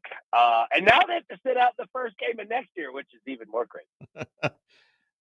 You have your ear to the streets. What's happening with Tony there at Tennessee? Could he be open to taking other jobs if people retire in Fayetteville? I don't think so. I think that, with Vitello, I think he'd have his eyes on Major League Baseball, to be completely honest with you, man. I think that if the St. Louis Cardinals job were to ever open, watch out. Like, that would be the job that he would take. Now, I'm not saying, that it would never happen, but he's got a pretty good deal, pretty good gig going on in Knoxville, and they pay him pretty well. No need to go somewhere and try to do that again. You've already got it. All right, switching to the bigs. You're a big you're always checking like the atmospheric pressure and the humidity as we officially shift to summer. What's the Alan Bell weather station telling you this week? Yeah, well, we're in a big heat though, man, and with that comes humidity. So if you look at that kind of mid-Atlantic region, you're going to see baseball games in Cincinnati, in Baltimore, in Washington, right? Like, that you're going to see crazy temperatures and crazy humidity. And with humidity, and here's, for example, what I mean. So in Cincinnati, it's going to feel like it's like 106 degrees today, right? And there's going to be about 85% humidity. So with humidity, every 10% increase above 55% results in the ball carrying about 10 feet further. So 55%, 85%, you got 30 there, right? 30 feet extra carry of the baseball. So you get a lot more runs, home runs, et cetera, et cetera. So, yeah, if you're betting that, look in those areas, and you're going to see a nice run increase for the rest of the week. Gosh, do you think Aaron Judge could hit one over the wall at the Great American Small Park with 30 extra feet of carry? Exactly, right? Like, exactly. That's exactly what you want, man. And dude, and you saw it. Look, Aaron hit one last night. Ronald Acuna in New York, he hit one. Like, yeah, take a look at these games. They're Mid-Atlantic, East Coast. Yeah, there you go, right there, buddy. Okay, what a great tip. We poke fun at you for all those little weather quirks that you look at, but I mean, the science is there. The science is strong. Like, it's better than going in there with like, I don't know. It feels like Acuna's going to hit one today. I don't know why. It just kind of feels like it. Yeah, dude. Like, and please continue poking fun because it is hilarious, right? But you're right, man. Like, it worked. And I mean, it's just science, and for a sport like baseball, when you're looking for any advantage that you can find, man, you pair that with looking at historicals, of hitters of, say, how is Ronald Acuna done against said starting pitcher today? Oh, he's hitting 600, he's hitting 625, man. Like, this dude is just, 6 out of 10, 6 out of 10, 6 out of 10. So, yeah, dude, like you can find yourself nice advantages there, man. It helps. Is there any way that we could profit off of a guy like Cal Raleigh in Seattle, where he's just seemingly cranking one every single day? At this point, yeah, you just bet it daily. Just bet on home run, man. This dude is just absolutely mashing, man. But I'll tell you this, the best bet for a guy like him and Christian Yelich with the Brewers is on a tear as well, hitting just not all home runs. Bet him, man, hits, runs, and RBIs, man. You get that combo, over 1.5 or over 2.5 for some guys. And all of it counts, man. And, you can get it at plus money. And now you've got, well, if they walk him, you still get runs. If he sack flies 3 times, there you go. You get that too. So that's a good way to bet those guys. From your standpoint, from the gambling aspect, a guy like Paul Skeens, where he's performing great, but the team is terrible. You just taking strikeouts at that point, or what do you do with a guy like Skeens? Yeah, so it's tough, man. What you have to do is you have to look, obviously, like you said, at particular player props, but ones that can't be affected by other people, right? So you definitely don't bet him on getting the win because they seemingly never do it for him. But you bet, outs recorded, right? Like over 15.5, because they need Paul Skeens to go as long as possible, man, just to have a shot here, right? So you could bet them, outs recorded. So then you're essentially betting how many innings he's going to pitch. Strikeouts, yeah, it's usually pretty market efficient, right? You're usually hovering, 7.5, 8.5, somewhere, in that area. And sometimes you hit, sometimes you don't. I'll tell you the interesting one, man, are walks with Paul Skeens. Because he doesn't throw many, but when you throw 8 innings a game, you're going to get them. And the numbers are generally pretty small. They're like 1.5. So, yeah, I like betting walks on Skeens as well. But, yeah, man, outs recorded. Just bet innings on him. The Athletics have broken ground on a stadium that will definitely happen. What do you see Vegas embracing the Athletics? Like the Golden Knights are their team, so they really wrapped their arms around it. You look at Raiders games, it's a siren song for the visiting team. Like, hey, you want to come to Vegas this weekend and watch them play the Raiders? Yeah, sure. Like, how do you see the Athletics being embraced in that town? Yeah, I mean, it's fascinating to me because I like watching, how these things play out in real time. Living in a city like Nashville where there's talk of, hey, would a Major League Baseball team ever work in Nashville, right? So I like looking at it. And, it really comes down to just the total amount of residents, that are in and around the areas, because that's the biggest thing, here in Nashville is, all right, you have the Titans and you have the Predators. Are there enough people to support a baseball team? Because you're going to get that small percentage of sports fans that we all are, that's all in. Like, okay, yeah, you're bringing a team, I'm in. Yeah, this is my squad, right? But buying season tickets, buying merchandise, supporting it, right? Are there just enough people with enough money? Because you could do it in a place like New York because there's just so many people. You know what I mean? Mm-hmm. So yeah, like I think that they'll definitely embrace it.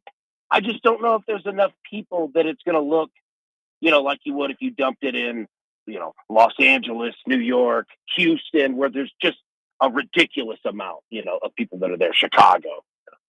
Let me pick your Nashville brain on that a little bit, because they are always Yeah. sort of the team that, like, well, Nashville wants a baseball team. Nashville wants a baseball team. Like, do the Sounds draw fans there? Like, like, not that it's a big Sounds town, but like, what makes Nashville always come up in this conversation? Yeah, so that's a good question. And I mean, people go to Sounds games, but it's not like they're packed. Right. They've got a beautiful new stadium. But you get a lot of civic events that go to it, right? You get a lot of little leagues, churches, which is going to be with any major minor league club there. But yeah, I mean, people go there for the atmosphere because they really ramped up a big left field party deck area. So you get a lot of people that just go that they're like, all right, I'm gonna go to a ball game, man, and we can go drink or do whatever. But I don't know. I don't think Nashville's there yet with the amount of people. Like, if they brought in a baseball team, number one, it would have to be an American League team, because there are so many Braves fans here, because that's really the only Major League Baseball team.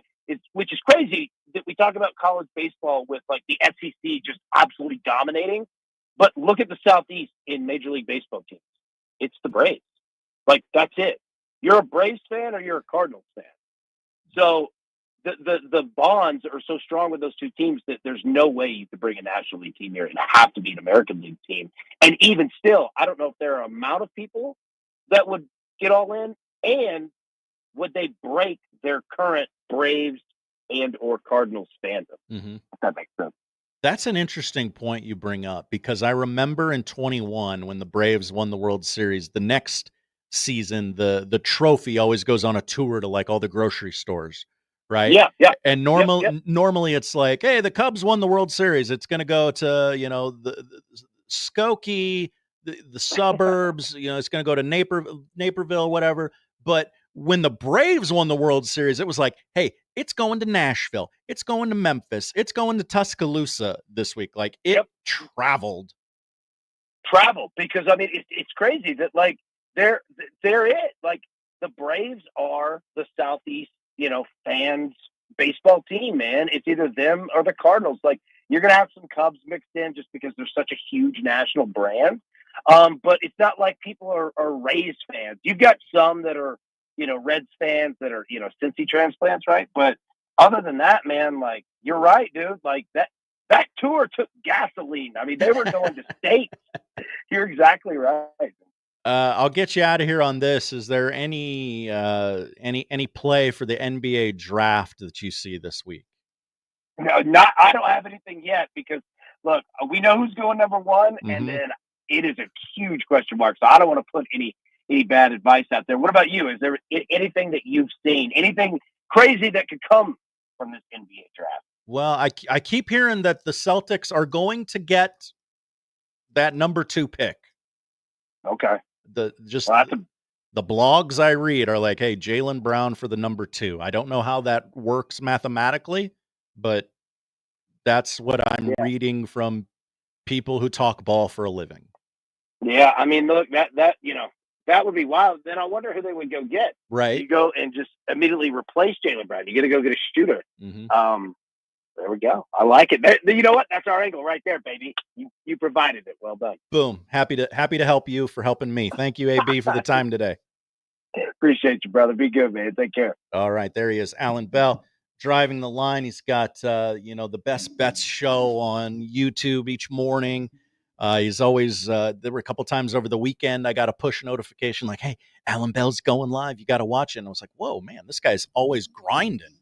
So we thank him for stepping aside for us for a few minutes today. We will step aside. Oh, one more thing before we get into the odd news in the next segment.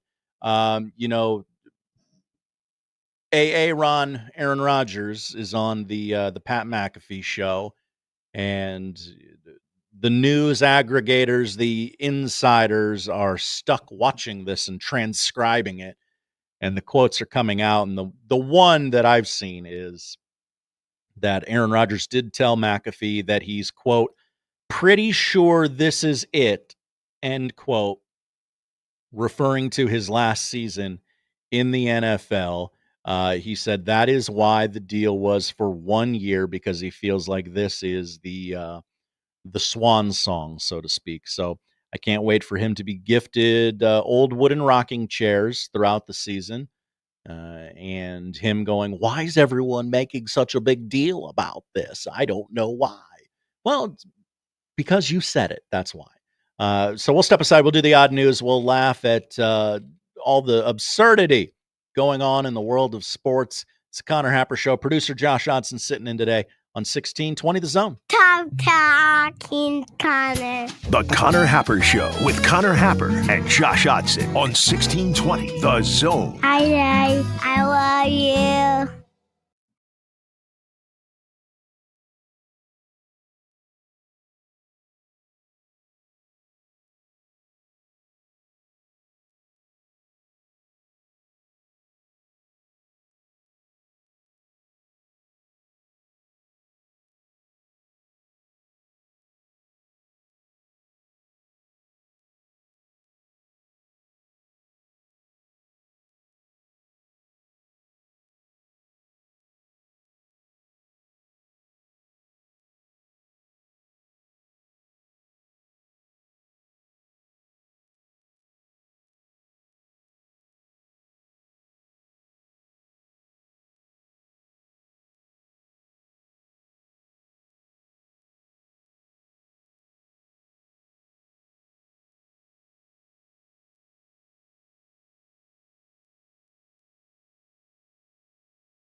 And now we've reached the point in the show where Josh Odson reads the peculiar, the bizarre, the comical, the odd news with Odd Son.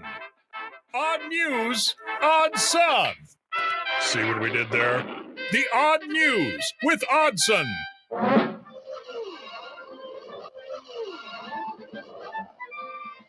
Odd news time with Odd Son. That is me, producer Josh Odson. Connor Happer out sick today. Hopefully back tomorrow. I guess I don't know. Kind of had him penciled in as a one-day absence. Better check on that. We alluded to this in the crossover, so we'll do it now. The New York Mets' latest addition is certainly making a name for himself. Relief pitcher Dickie Lovelady signs on. I'm sorry. That's his name. Mets had lost 8 of 9. I guess that's probably still the case. They lost last night. Dickie Lovelady has been called up to the big leagues. The government knows him as Richard. Not that that's any better, but Mets reporter Anthony DiComo, perfect name for someone reporting on the New York Mets, said Dickie specifically asked his teammates, fans, and the rest of the team to call him Dickie. Fans, obviously, quick to react to the news. Many thought it was fake. Many thought it could be this season's rallying point for the New York Mets. A lot like Grimace was last year. They really rallied around Grimace, and it helped them to win. So they're hoping that Dickie Lovelady can bring them just as much luck as Grimace did last season. It follows in the footsteps of Seymour Wiener, the real name of a World War II veteran who went viral for obvious reasons last year. He was the Mets do the it's like a military seat, like the Chasers do this, the Royals do this at Kauffman every game, where some former member of the military gets the whatever the sponsor is, the military seat. So Seymour Wiener was one of the people to get it last year. The 29-year-old Lovelady started the season with the Toronto Blue Jays, posted a 21.60 ERA after 2 games, and was designated for assignment. He had a 1.31 ERA in 19 games for the St. Paul Saints. If you heard the crossover, you heard Dickie Lovelady, a former Storm Chaser, as well. So I guess here's hoping that he can help the Mets, because if he has a modicum of success in New York, he's going to be a star there.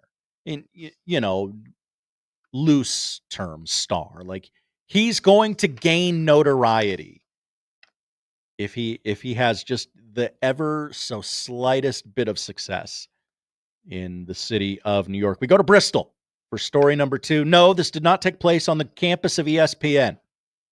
Firefighters did have to rescue a man who got stuck in the chimney of a Connecticut Parks building while trying to retrieve his dog from a bathroom when the doors automatically locked for the night.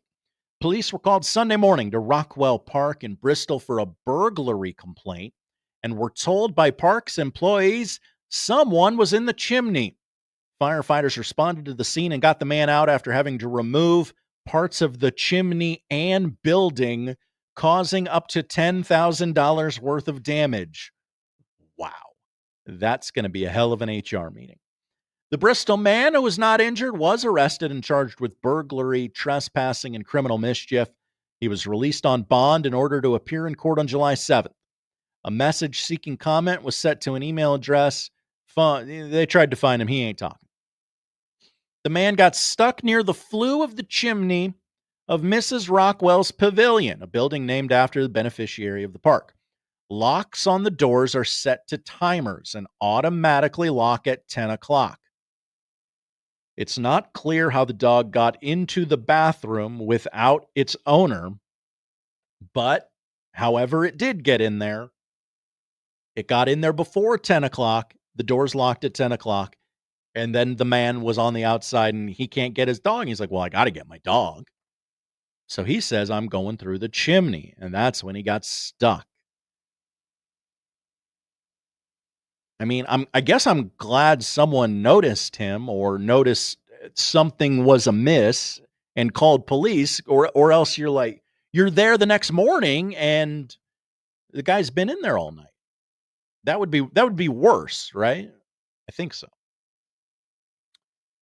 We go to Florida for this final story, and I want to be crystal clear about this. I don't know if this is real or not, but it's funny enough for all of us to pretend it's real, okay?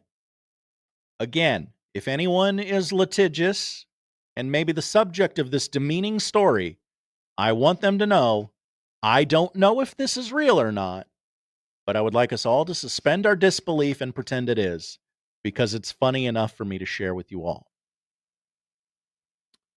A deleted post on Reddit, your source for news, in the R Tampa subreddit, is accusing WWE Hall of Famer Ric Flair of repeatedly soiling himself in area bars.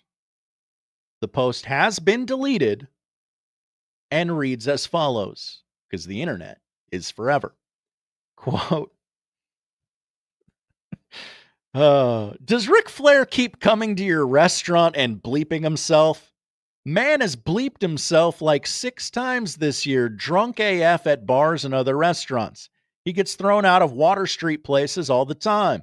Anybody else in the service industry like me have to deal with this bleep too? Now again, I don't know if this is real, but I'm asking the question, would it shock you if it was? The post alleged that Flair has soiled himself multiple times while out drinking and has been kicked out of several establishments in Tampa's Water Street area. The post has grabbed attention before being removed, but it's not the first time Flair's behavior has sparked headlines. A viral video saw him getting kicked out of a Gainesville, Florida pizzeria late last year. His legendary tales of excess while at establishments like that make me think maybe this person has seen something. But, okay, so let me take a step back. Let's pretend, let's act on the surface that this is real. You are at a bar in Tampa. Ric Flair has soiled himself. Are you not pulling out your phone and trying to get a photo or a video of Ric Flair oddly walking out of a building trying to make sure no one notices what's happened? The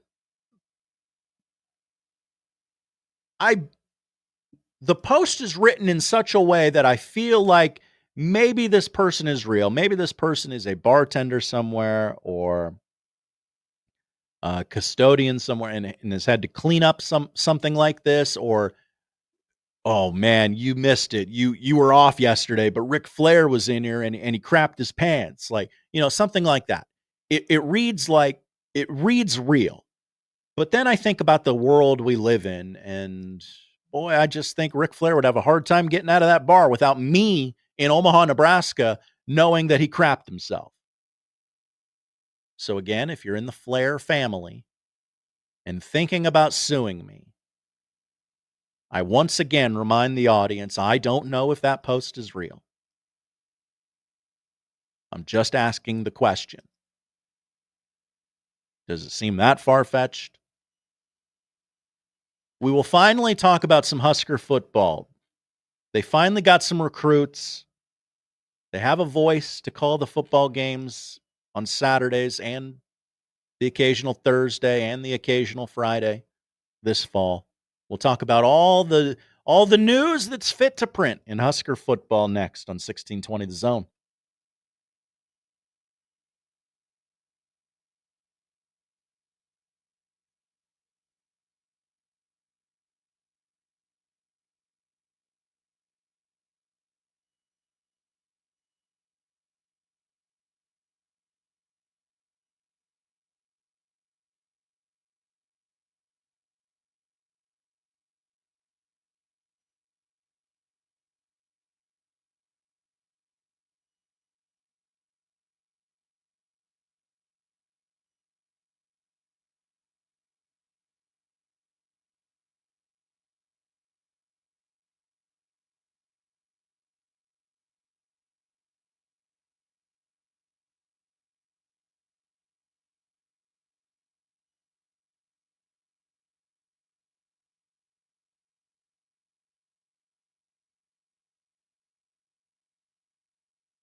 He gives you the latest sports news, interviews, and life-changing commentary with a smile on his face. Because he wears those ticklish underpants.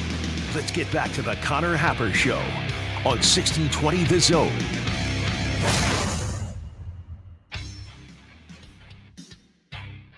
Noon hour on 1620 The Zone. Connor Happer Show. Producer Josh in for Connor today. He's a sick boy. If you heard the show yesterday, you knew that this was a strong possibility. And I'm happy to do it. I'm happy to cover for my best friend.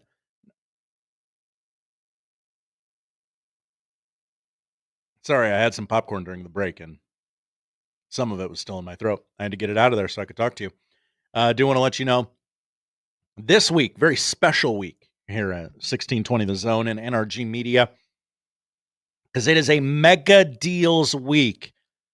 What does that mean? Well, I'll tell you. It's a different half-off deal every day. Yesterday, we had a half-off deal to somewhere. Today, our deal is to Backlot Tap House. You receive two $25 vouchers. Now, let me do the math for you on that. 25 plus 25 is, carry the one. That's a $50 value. We'll give it to you for $25. They're located at Exarban Village, right next to Exarban Cinema. You can get dinner, you can get a movie, nice little night out. We'll cut the dinner bill in half for you. A showstopper for sure. But there's much more to Backlot Tap House than just the deep dish Detroit style square pizza. It's got those crispy edges. Come grab a seat at one of their community tables. Great place to connect with your group of friends. There's lots of local draft beers, friendly staff, eat, drink. You can play a board game there. Stay as long as you like. Get the deal now at 1620thezone.com. We'll have a different location, different restaurant, different. It might not be a restaurant. Yesterday, it was the Children's Museum. Today, it's Backlot Tap House. It'll be something different tomorrow, every day, so on and so forth. You get how it works. You're a smart person. But during that, did Josh just grunt the crust? You know what? Yeah, I kind of did, Kenneth. I real quick on that. So I did a bit where I called Nebraska. Was it the football team or the basketball team that I said they were good? I think it was the basketball team. I generally poke fun at them more, but it ruined the word good. I can't say it anymore without thinking like, oh, are you trying to clown me? Are you being serious with me? And then there, Kenneth, I just grunted the crust.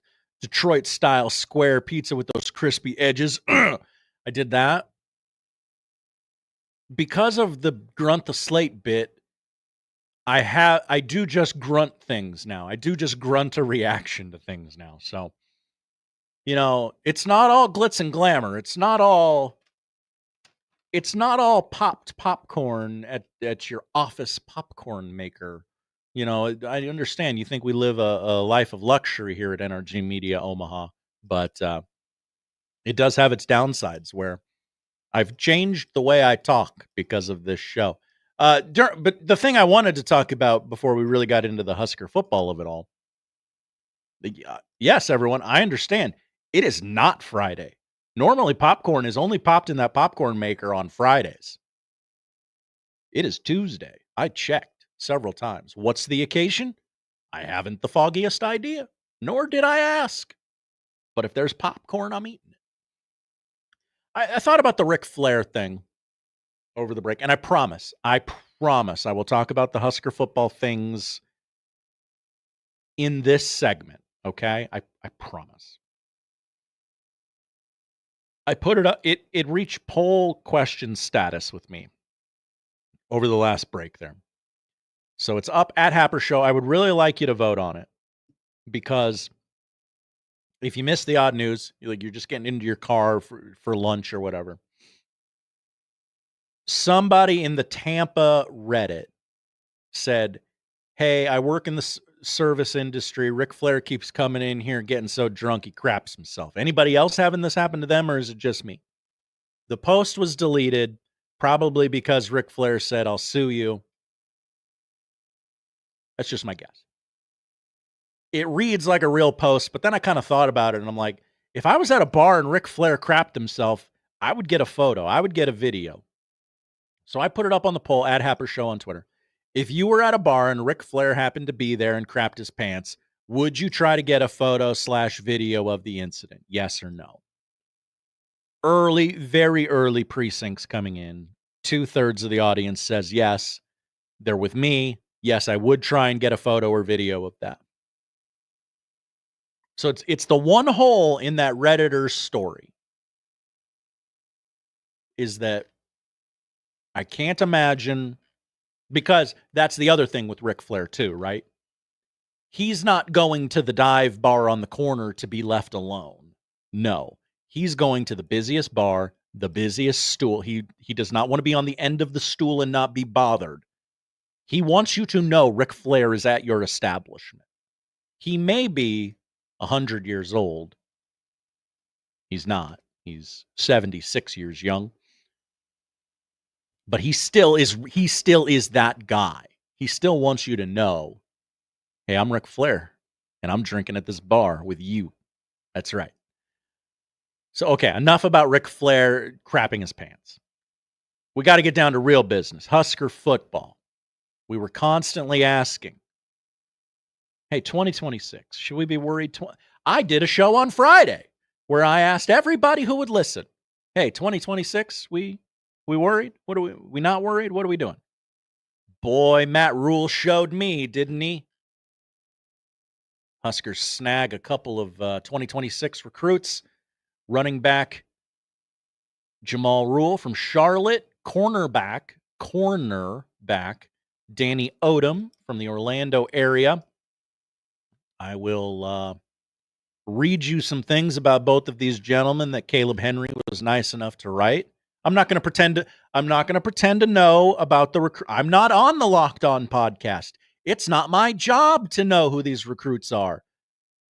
When they play in a game, I will be ready to rule on them. Until then, I need to lean on the knowledge of others. So I'm leaning on Caleb Henry. I thank him for helping produce the Connor Happer Show today. Someone has to. It can't just be me. Nebraska football has picked up an 8th commitment and 2nd on the day. Well, that's not the story I wanted to read first, but whatever. Jamal Rule, a 3-star running back from North Carolina, committed to Nebraska yesterday. He picked the Huskers over Virginia Tech, Michigan State, and Syracuse, okay? We're going to go here, man, Rule said on social media. It's also very weird that there's now a player named Rule at the school where Matt Rule coaches. That's just a thing I got to get over, but it's going to hit the ear very different. Definitely wasn't an easy decision. It came down to even today. I was talking with a teammate at practice, and sometimes you just have to trust your gut. He announced on, looks like social media, nice little video there from Jamal. 6 foot, 205-pound prospect, plays for Charlotte Christian in Charlotte. According to the 24/7 Sports Composite, Rule is the number 48 running back in the class, number 33 prospect in the state of North Carolina. Oh, number 33 overall prospect. Certainly, he's not the 48th best running back in the country and the 33rd best running back in North Carolina. That would be a running back rich environment. No, I'm just an idiot and can't read, okay? Rule is the 2nd commitment for the Big Red in the matter of hours. He follows Danny Odom in picking the Huskers. 4-star cornerback Danny Odom. He chose Nebraska over, listen to these schools, Penn State, Ohio State, Auburn, Oklahoma, for the next 3 to 4 years. That's a weird way to start your commitment. For the next 3 to 4 years, I'll be coming home to the University of Penn State, Odom said on his Instagram Live before picking up a Nebraska hat to reveal his true decision. It's a twist. I feel good to be a Nebraska Cornhusker. The relationships, the coaching staff, I feel we're about to do something special. Odom is 6'2", 180. He plays at the First Academy in Orlando. I believe this is who Schaefer was talking about yesterday with Connor that he plays at an academy in Florida. It's kind of like IMG, but it's not IMG. This is Schaefer told you. If you listen to the show, Schaefer told you this would happen. Number 22 cornerback in the class, number 40 prospect in the state of Florida. The director of scouting, excuse me, as I bump the microphone all over the place. Director of scouting at 24/7 Sports, Andrew Ivins? I don't know. I'm sorry. I'm an idiot. Describes Odom as someone with the size-speed combination that everybody wants on the perimeter. Pairs the physical traits with active eyes and high-end ball skills as he can jump routes and locate the football in the deeper third. Comfortable working. See, I could have just read that quote and spun it around so you think I know ball. I didn't do that. I won't lie to you. All these other guys that are talking to you on the radio today about Mr. Odom, they're going to say, oh, yeah, Danny Odom. Love his eyes, just active eyes. He's, he can do the little things. He can do, but he doesn't lose the big picture. Like a lot of guys are going to get on radio today and pretend like they would know Danny Odom if you walked up to him today. I'm not. I don't know this young man. I wish him the best. But I'm going to lean on the director of scouting for 24/7 Sports to tell me about him. I'm not grinding tape on Danny Odom. I watched Fantastic Four last night. Not the new one, the old one with Jessica Alba. That movie's a train wreck, but a very watchable train wreck. I watched 28 Days Later yesterday. Can you tell I didn't know I was going to be hosting a show today? Probably wouldn't have spent my evening watching those two movies. By the way, 28 Days Later looks like it was shot on a Ring doorbell camera. I understand it was filmed with an iPhone, and that was part of the gimmick, but man, that has not aged well. Anyway, comfortable working in the off-man coverage as a zone defender, but has the agility and physicality to be effective in press man coverage. Tends to be the aggressor in run support as he will fight through blocks and try to shrink escape lanes. I love all of that, for the record. That sounds like a great recruit. The other schools that were coveting Danny Odom, Penn State, Oklahoma, Ohio State. Now this says Clemson in his graphic there, but the story said Auburn. So I don't know which it is. I apologize to whichever orange school did not get Danny Odom. But that summation of Danny's game, I really like. That's what you want, right?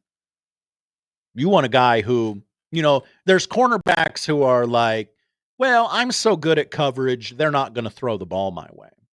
And then they just, kind of take the game off, more or less. I want this, I want a ball hawk, So temporarily, our fears are squashed on the 2026 recruiting class. They needed a running back. I love that they got a running back. No analysis from him from 24/7 Sports on his game. Want to know more about this guy? What kind of running back is he? But again, I'm not grinding tape. I'm telling you, I'm honest and upfront. I may not be the best suited for this role, but I'm the most honest. I'm the most straightforward. I'm upfront with you guys. Okay. So that's the story from recruiting. I believe Schaefer told us this would happen. Kudos to Schaefer. He probably had the story already written because he's prepared.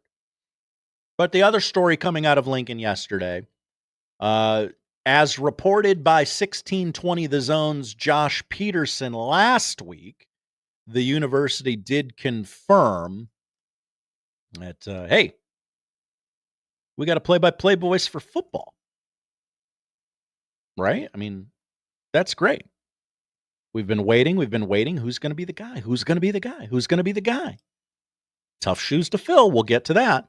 Kyle Crooks, named the next play-by-play voice of Husker football. Comes to us from Florida. Did a lot of stuff with the Gators. So, unenviable position, right? Following Sharp. Having to work with Damon. Unenviable position. I'm kidding. Love you, DB. So Kyle comes in. He's going to call the football games. It seems like he's going to be in a little bit of the same position Troy Dannon was in, where he's like, "Hey, let me get my bearings. Let me get my feet on the floor here, and then I will expand my role." To what? I don't know. I know early in the process they were talking, hey, whoever the new voice of football is going to be the host of Sports Nightly, is going to be the this, the this, the this, the this. I don't know that that's necessarily the case right now, but and the only thing we really care about, right, is the games. How's it going to sound? He's got good pipes, industry term. He's got a good voice.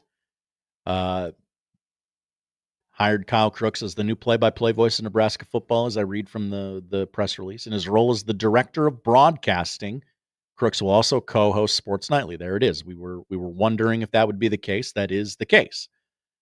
Crooks comes to Nebraska after 8 years as broadcast coordinator and play-by-play broadcaster at Florida. In his time with the Gators, he did a little football, men's basketball, baseball, softball, and soccer. He did some SEC Network Plus broadcasts. I wonder if their stuff is like Big Ten Plus, where it's like, yeah, you did it. And that is an achievement in and of itself because we gave you no money. I'm incredibly excited for the opportunity. Dream come true to broadcast the great moments ahead for the Cornhuskers. Can't wait to get to Lincoln and meet Husker Nation. It will be an honor to work alongside a talented team in the Greg Sharp radio booth. Greg is a legend in the broadcast industry and beyond, and I will work passionately to continue his elite standard of excellence both in the booth and in the community. Now let's take a pause right there. Let's address the Greg Sharp of it all.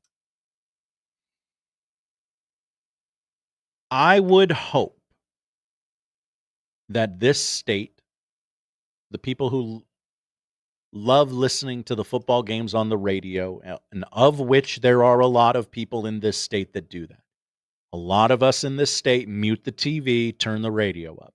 A lot of people, like not a bit, a lot of people are, hey, I'm in the combine and I'm listening to Husker football. Like I'm not going to miss it. I'm going to get it with the headphones on in the combine, working the fields on Saturday.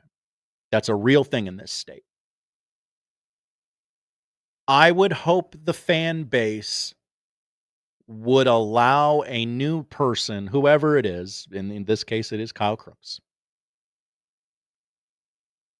the grace to be new, the grace to make mistakes, and to not be Greg Sharp. You will listen to him call the game against Cincinnati. You will listen to him call the game against Houston Christian. And this is a very knowledgeable fan base. You cannot get away with, trust me, I know. You cannot get away with not knowing everything there is to know about this football team. That's why I don't lie to you. That's why I don't tell you, oh yeah, I was grinding tape on Danny Odom last night. I know everything there's, because you'll know. You will know I don't know a darn thing about a 4-star cornerback from Florida coming to play football in Nebraska. You will know because you are a very smart fan base. I would hope we allow Kyle Crooks a little bit of grace, a little bit of time to get his feet under him. It has to be one of the more difficult play-by-play jobs in the country, period. When you add in taking over for a legend in Greg Sharp, taking over for a legend in Greg Sharp who we lost the way we lost, right? We are protective of Greg Sharp. We are protective of his memory. We are protective of just that role as football play-by-play guy in general, right? I would hope Big Red Overreaction after Cincinnati, after Houston Christian, isn't filled with a lot of, I don't know if the new guy's gonna work. He didn't know the third string tackle the way I do. I've been watching Husker football since 1962. I just don't know if this Kyle Crooks wasn't even alive in 1960. I don't want to hear that call, man. Like, just be a better human than that.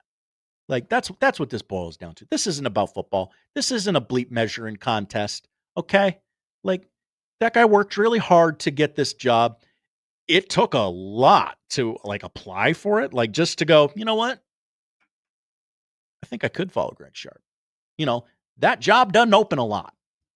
If it's open, you got to apply for it, regardless of the circumstances in which it opened up. And I just hope we as a fan base are like, we're going to be okay with not a Nebraska. Oh, he's not a Nebraska guy. It'll be okay. He knows what he signed up for. And hopefully he gets the Nebraska nice part of Nebraska. And not a bunch of drunk jerks who are like, he doesn't know as much as me. Give him time. Let him grow into the role. It'll be okay. This is another thing in a long line of things that Nebraska football cares an inordinate amount about. That is a blessing. It is also a curse. Just before you fire off that tweet, just maybe save it in the drafts and come on it. Fire it off next year. Fire it off after a year. Brennan's ham sandwich in the YouTube chat. That's just a hilarious name. What if we really think he isn't good? Can we complain about it? That is a fair question.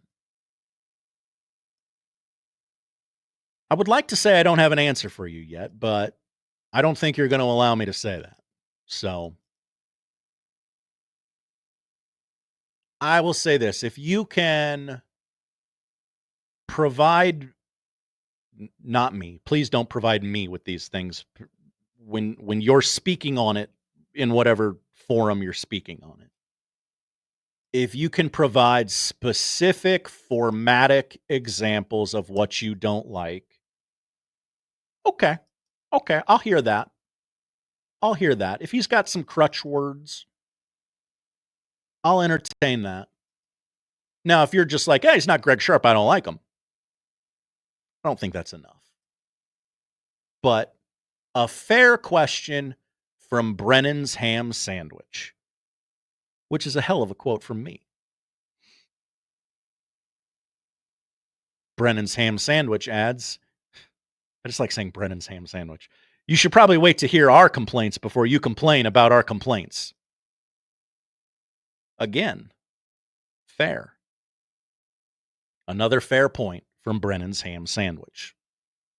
We can talk baseball next. The writers have gotten off their duffs and decided to write some takes now that the College World Series is over.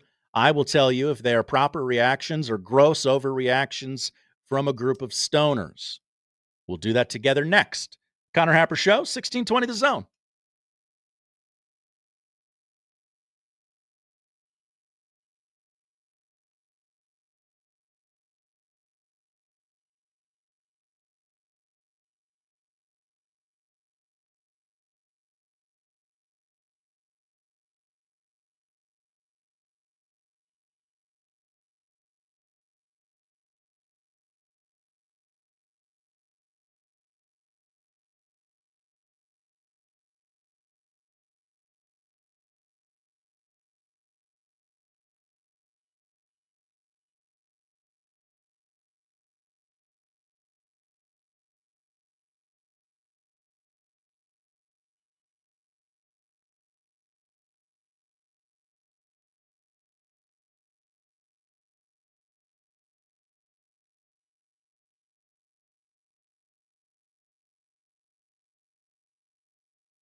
The writers have stumbled in from their bullpen.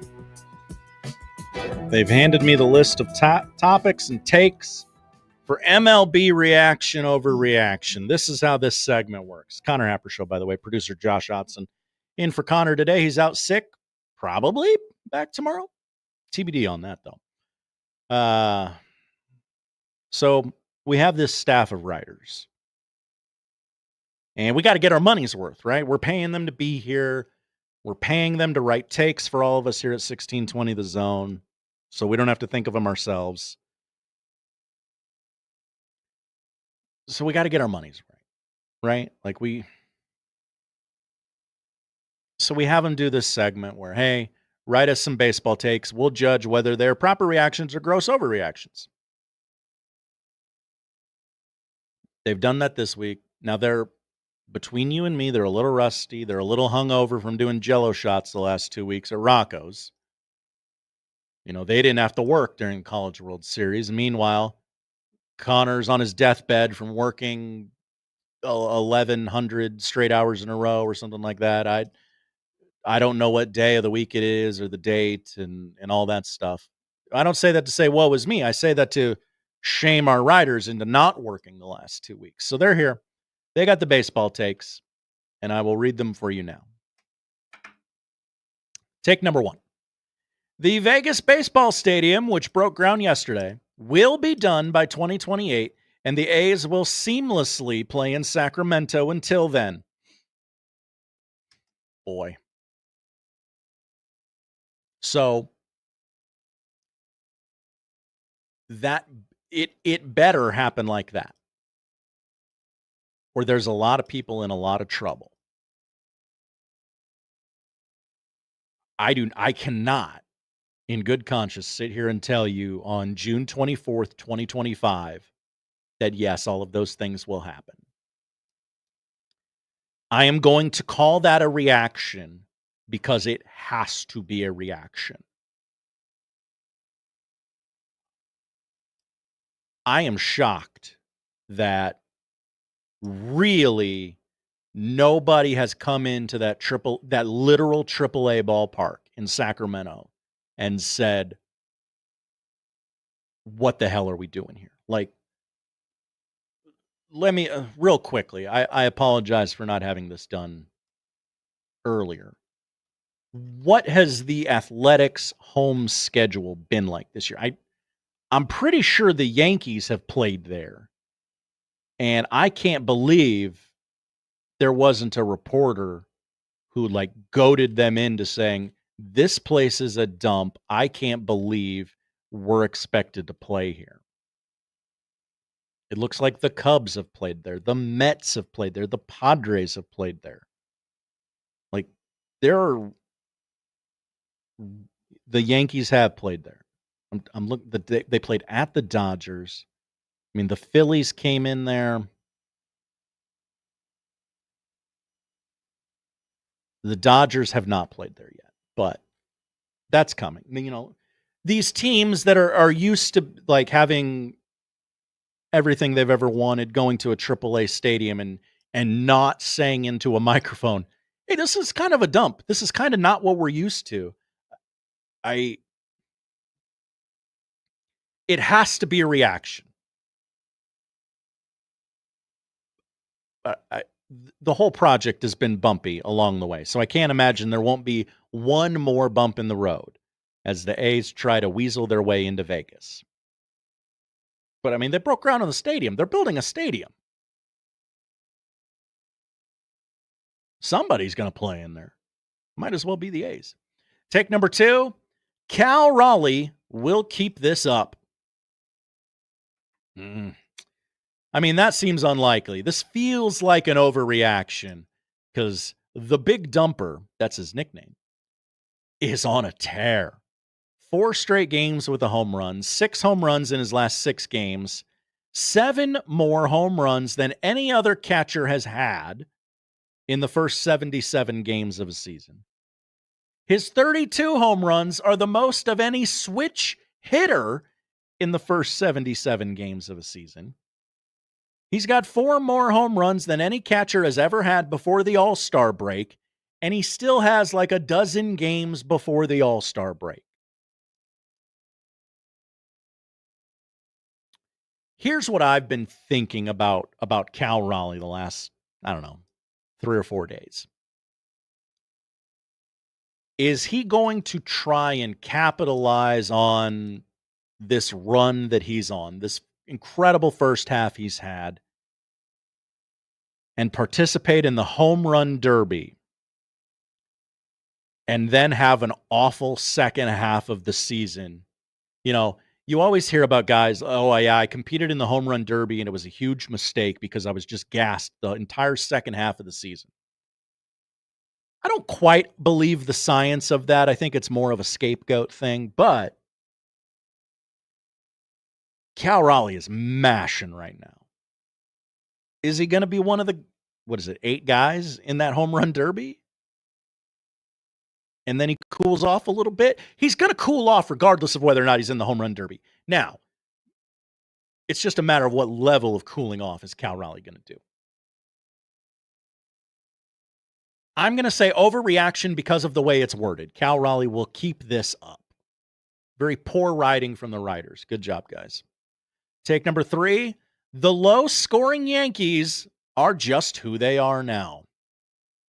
Yankees, I don't know if you've been following the Yankees.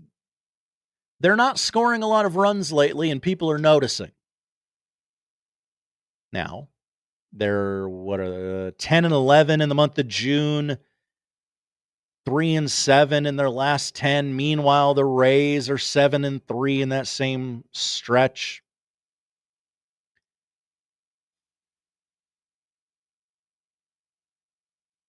They took 2 of 3 from the Orioles, but they're struggling.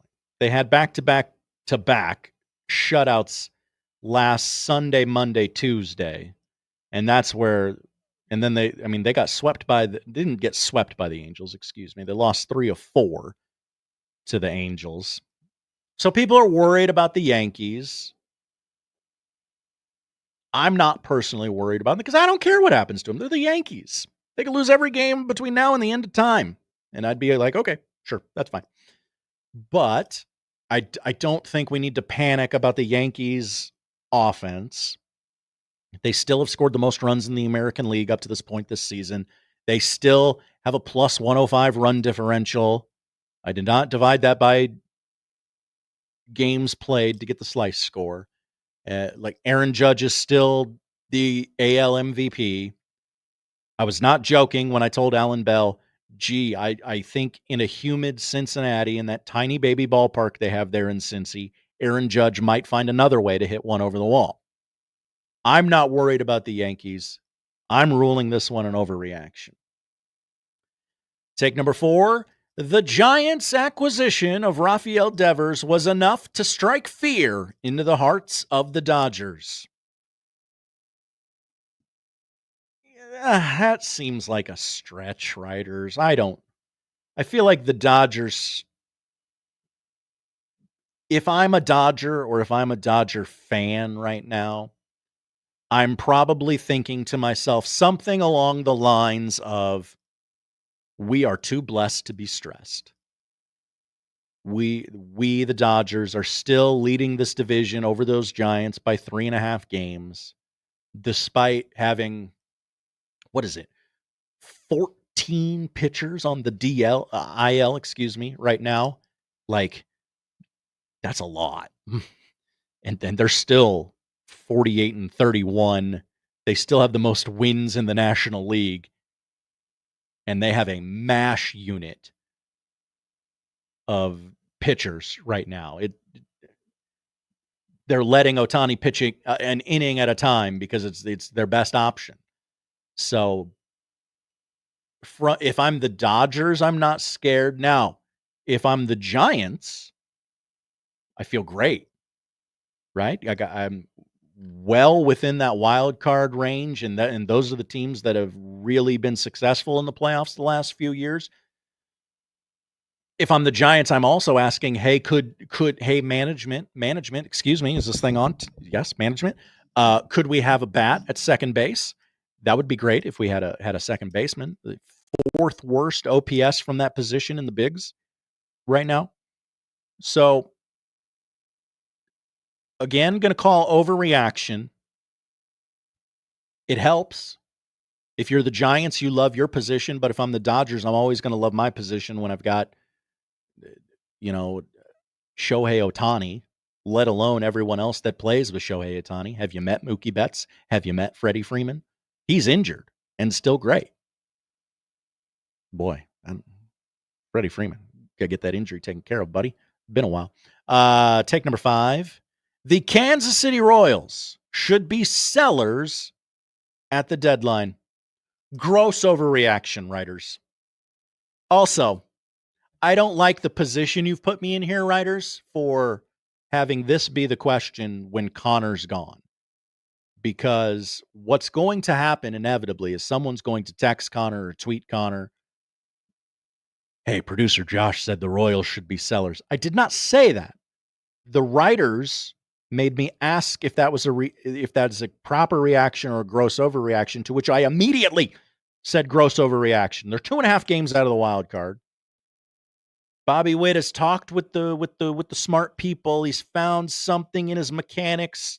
He's tweaked it. He's got 11 hits in his last 7 games. They need someone else to start hitting the baseball. If Cags could adapt to the big leagues, that would be great. I know he had 2 home runs in that one game. That was great. Got to keep mashing. You were brought here to mash, Cags. They need a bat. My God, do they need a bat? They've scored 262 runs this year. That is 10 runs worse than the Chicago White Sox. The Royals have scored the fewest runs in the American League this year. They are tied with the Pirates for the least runs scored in the major leagues this year. Yes, even the Colorado Rockies, who are 18-60 as we keep track of that record as the year goes on, have scored 276 runs, which is more than the White Sox, Pirates, and Royals. So I don't think they should be selling. I don't think you need to go like fire sale on this. Now, yeah, it's not going the way you want it to. There's a lot of teams in front of you in that 2.5 games that you're outside the wild card. But, and I know Royals fans are going to go, but we never go on a tear. Well, Connor's going to tell you that, they'll make you believe something late in the summer after a terribly sluggish start. That's what they do every year, according to Connor. And I think he might be right this year. Our last take from the writers, MLB reaction, overreaction. 1 year from today, someone from the 2025 College World Series will have played in an MLB game. Oh, that's a good one. That might be your best one, writers. I don't know if anyone has the buzz of a Paul Skeens or Jack Caglione. I don't know if, because that's part of it, right? We don't know who's drafting who yet, but the fan base has to be clamoring for a Skeens or a Caglione. And I don't know if that's going to be the case. I don't know if any team is going to be so excited about their draft pick that they're like, okay, let's do what we got to do to get them up. Now, I will admit the path to the bigs seems faster than ever. I think they seem to think if you can play, you can play, and the easiest way to find out if you can play is to let you play. So that is why I'm so torn. I'm going to say overreaction. Boy, I feel like a real negative Nelly here during this segment, but I just think a big part of getting called up in that short amount of time is the fan base demanding it. and not, I mean, these executives aren't beholden to the fan base in that way, but it does sort of help if, the people who cover the sport are like, well, when's Skeen's going to get called up to the bigs? Oh, almost immediately. Hey, when's Cag's going to get called up to the bigs? Oh, almost immediately. So I don't know. It's got to be the right situation. We'll see. Today, before the Major League Baseball draft, I'm going to say Overreaction. We got one more segment to do in the noon hour. We'll step aside. We will do that. And then we got a whole nother hour. So, I mean, we can do some things. I still got an NBA topic left in the bag. I haven't read the story yet, but apparently Pablo Torre has proven collusion to be a thing in the NFL. That's a pretty meaty headline, but again, I haven't read the story. So we'll figure out something to talk about over the next hour and change here on the Connor Happer Show. Producer Josh Hodson filling in for Connor today on 1620 The Zone.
Connor Happer Show, 1620 The Zone. Producer Josh in today for Connor. He's out sick.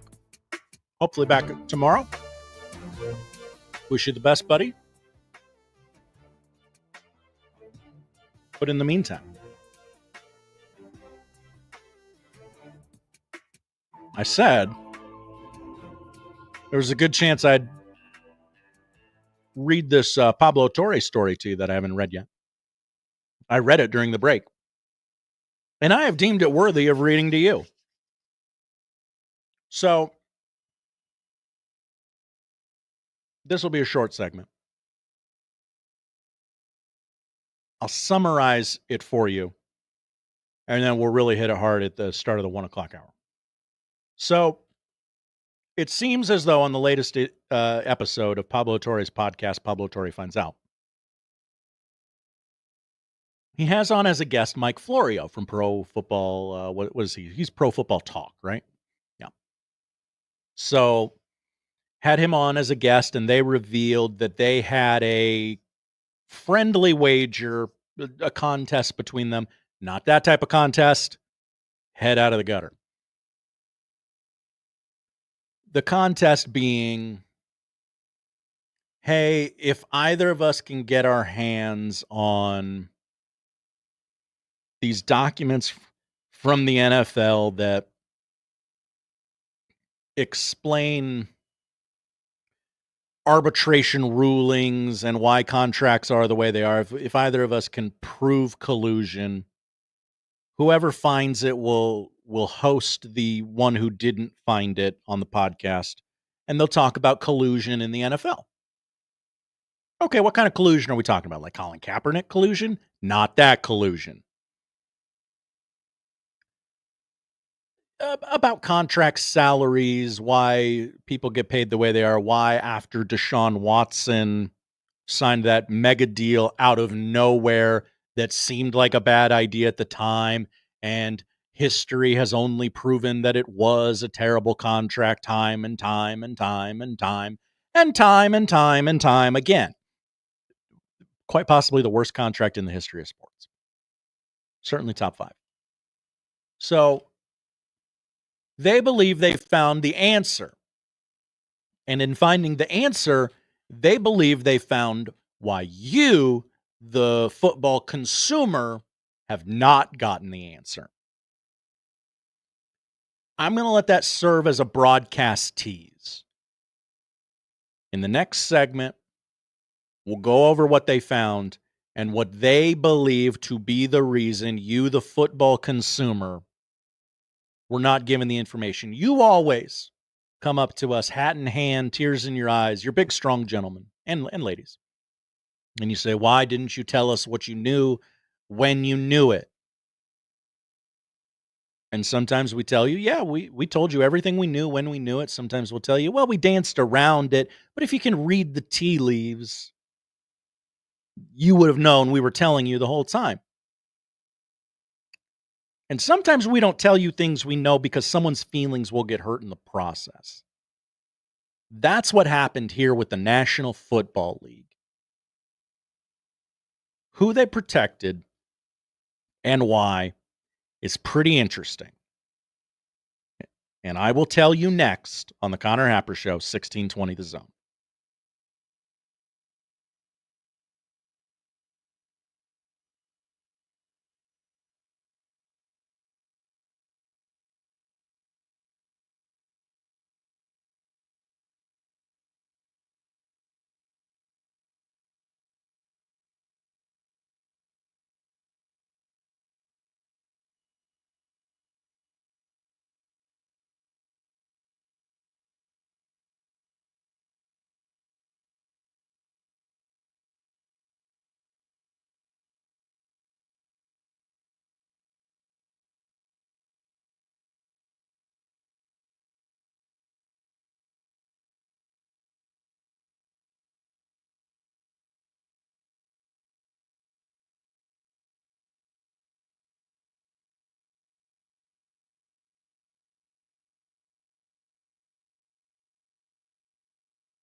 Let's get back to the Connor Happer Show on 1620 The Zone. Here comes the clown.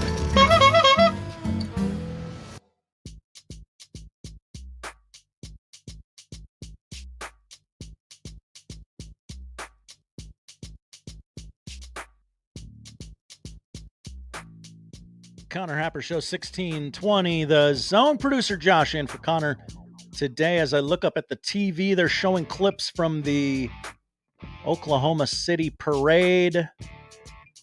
Today, that man is wearing a hoodie and pants.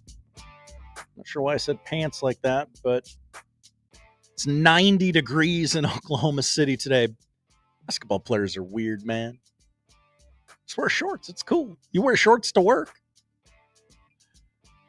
I'm sure he's very comfortable.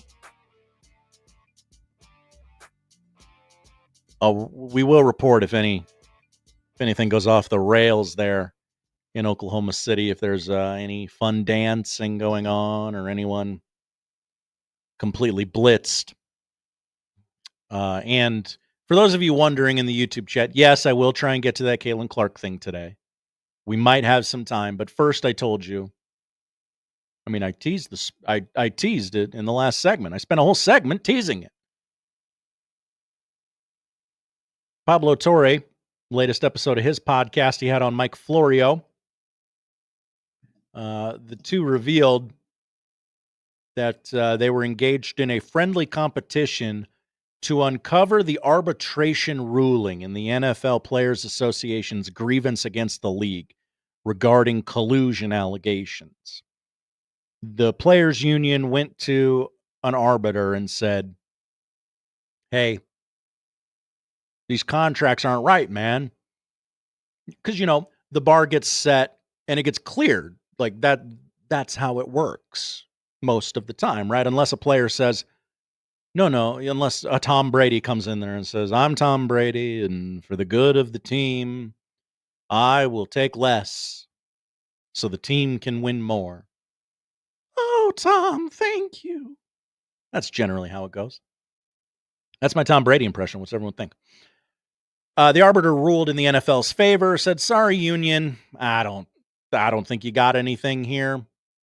But actually, in the ruling, it turns out that and this is available on Pro Football Talk as well. It's not like a Pablo Torre hoarding information from us type of thing. System arbitrator Christopher Droney wrote in his January 2025 ruling that, quote, there is little question that the NFL Management Council, with the blessing of the commissioner, encouraged the 32 NFL clubs to reduce guarantees in veterans' contracts at the March 2022 annual owners meeting. Now, that sounds pretty cut and dry. Like, oh, there was collusion. Good job, union. Oh, no. The union's grievance still failed, however, with Droney determining that the union failed to prove by a clear preponderance of the evidence that the teams acted. So he's saying, hey, look, I'll level with you. I think you're right, union. These contracts do seem like they have less guaranteed money for veterans than they used to. However, you're not proving to me that it's collusion. To which Pablo Torre and Mike Florio go, okay, now we're in a semantics battle of how much proves collusion. 1%? Does proving there's a little bit of collusion prove that there's collusion, or do you have to prove the full collusion? Do you need the smoking guns, so to speak? Florio said on Pablo's podcast, I've been doing this 25 years. The unmistakable vibe that I picked up over the years is that what the management council says goes. And when they give you a suggestion, they're not really giving you a suggestion. They're telling you this is how business gets done. This all stems from the 2022 owners meetings. And to take you back to that time, what were we all kind of raising our eyebrows about? Well, those meetings occurred just days after the Browns gave Deshaun Watson an unprecedented, fully guaranteed 5-year, $230 million contract. Something we all said was incredibly stupid as it happened. But would it be, that's the new bar, right? And that's how this works. Guy sets the market, the next guy clears it. And the next guy was Russell Wilson when he signed with the Denver Broncos later that year. And now, very heady, very like football front office topic there, right? Like, okay, you're trying to prove collusion. You think you got it based on just the deals that came after Watson. Now, here's where it gets entertaining and funny. The next deal was Russell Wilson's deal with the Broncos. And the union said, hey, Deshaun Watson set the market. Why didn't Russell Wilson reset the market? Well, I don't know why Russell Wilson didn't reset the market, but I don't know if it's the discovery process or it's an arbiter, so it's not like a trial, but if you're an idiot like me, they're similar, right? And I understand. You're smarter than me. You're going to go, Josh, those two are nothing alike. You're an idiot. And that's okay. But just it's quicker if we pretend they're similar, okay? Turns out NFLPA president J.C. Tretter repeatedly called Russell Wilson a wuss for failing to get the same deal as Deshaun Watson.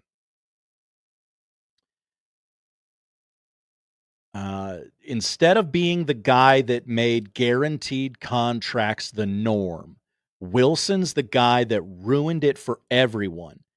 Again, NFLPA president J.C. Tretter said in a text message, according to the evidence. As the theory goes, such comments were one of the primary reasons the NFLPA attempted to keep the ruling out of the public eye, even though there's kind of some damning stuff against the NFL in there. It has an arbiter saying, you know what? I think you're right. The NFL is kind of putting its thumb on guaranteed deals for veteran players. But you didn't really prove it to me. I think you're right. I think you're onto something, but you didn't prove it the way you needed to prove it to me. So I'm ruling in favor of the NFL. Now, why would the NFLPA not go, hey, everybody, hey, ESPN, hey, NFL Network, Rich Eisen, Mina Kimes, the guy said we were close. The guy said we were onto something. Don't you think that's worthy of reporting? Don't you think that's worthy of helping us find the missing links between having enough evidence and having not enough evidence? But they didn't do that. The NFLPA didn't do that. Why didn't they do that? Well, because the union president was calling one of its members a wuss repeatedly. And it's just funny that wuss, that alleged wuss, happens to be Russell Wilson, who I think I think it goes without saying, the biggest try-hard in the league right now.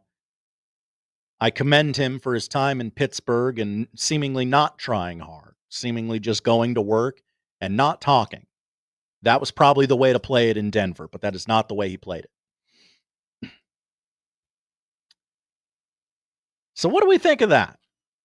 I don't care about the collusion part of it, although it is interesting.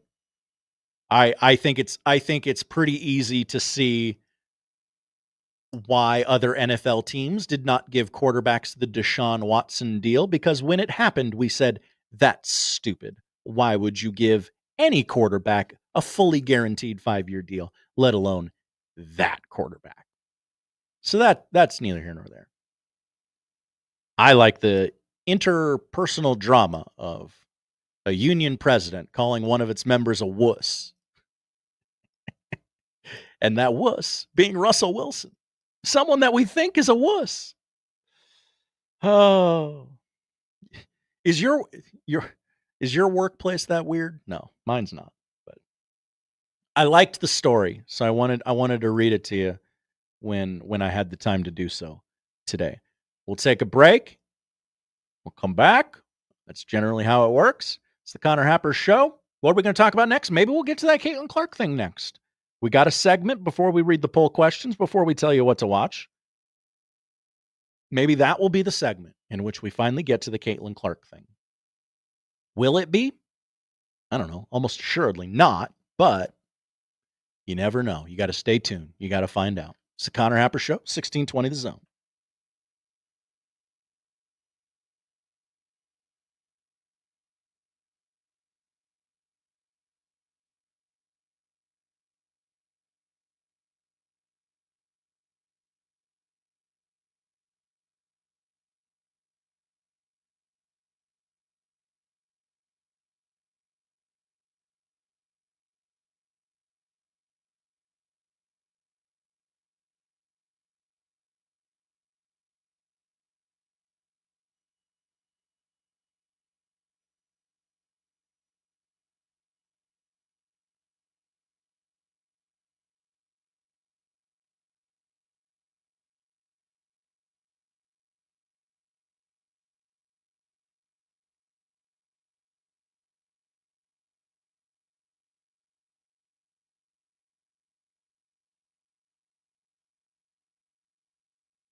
posting the podcast. I'm not ready yet. Publish now. Thank you. That last segment, gold, if I don't say so myself. Now up on the radio replay page, 1620thezone.com. The whole show is up there. Every single segment. Sometimes I even remember to post what to watch. Hopefully I'll do that today. After the crossover, which I will participate in. We've released the lineup. The card has been turned into the officials. I'm a full go for the crossover today. With John, Josh, and Nick, I'll stand at the microphone that's not tall enough for an average male as we await a palatial new studio to be gifted upon us, to which we'll say thank you. Thank you. Thank you. I said I'd get to that Caitlin Clark thing. I said today might be the day, and then I get an email from John, and it reads as follows. Hi, John. Careful, Josh. I don't think you should get to that Caitlin Clark thing today while Connor is not there. He may be very disappointed. Probably best to wait. Guys, I think John is on to something here. How would you feel if at your work you teased a monumental occurrence, a once-in-a-lifetime occurrence, and then you were sick the day that monumental occurrence happened? You'd be pretty upset that you missed it, just because you missed it and you had been looking forward to it for that entire time. Now, what if your work had your name on the side of the wall, on the building? What if you were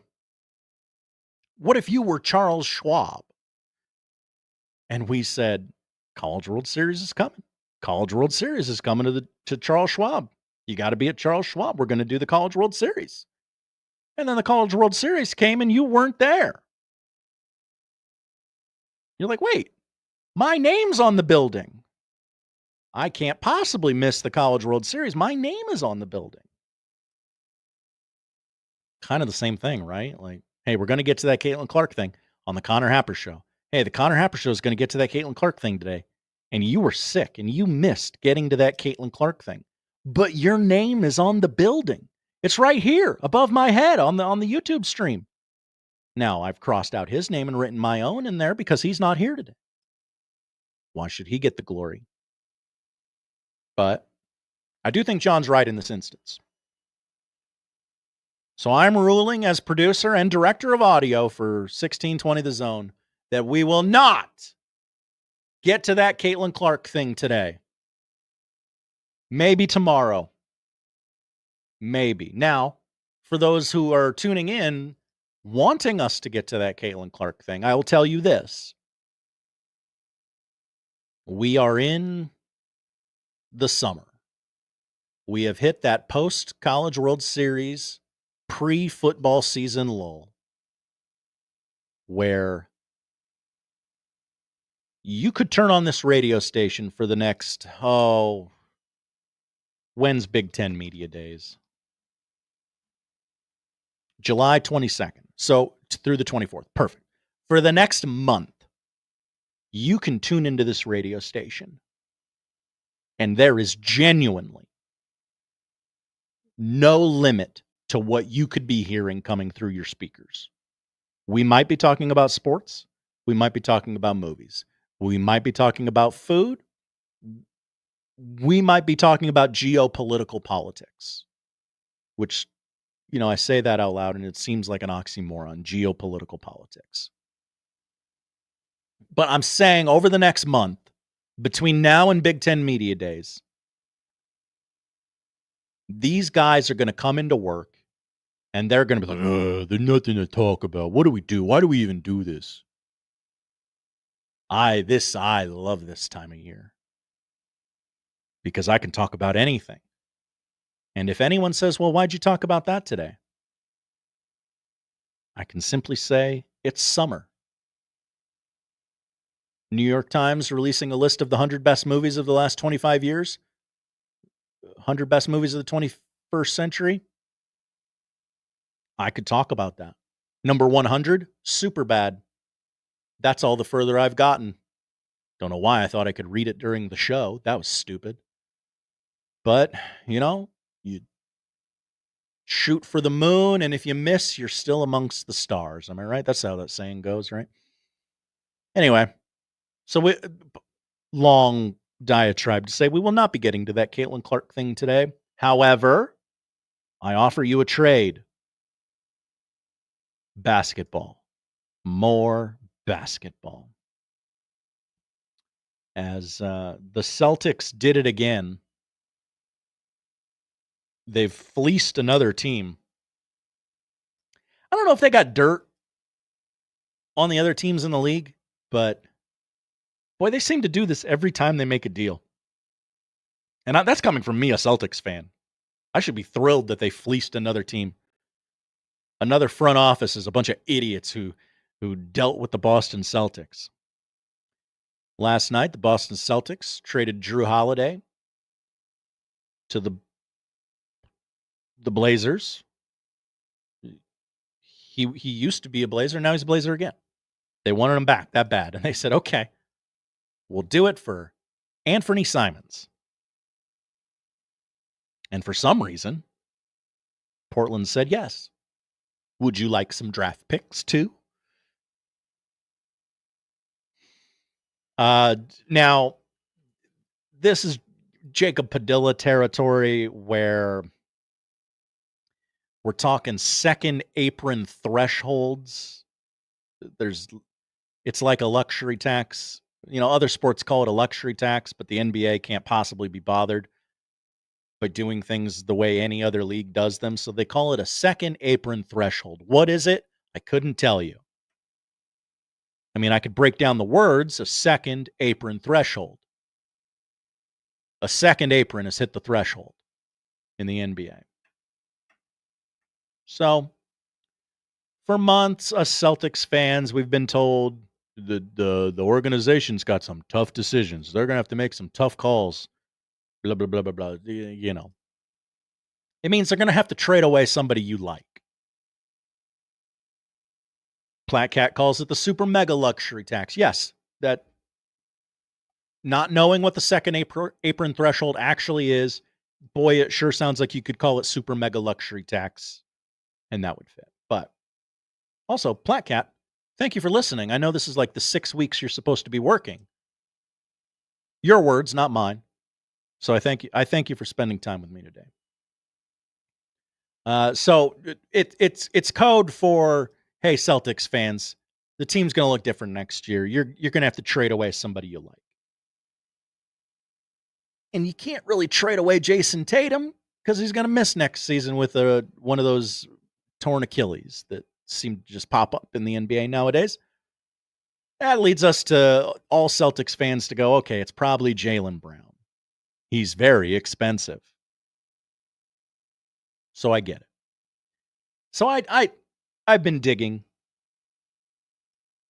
What does that mean? I don't really know. I don't have NBA sources. I didn't text Wendy or anything like that. I'm just reading blogs.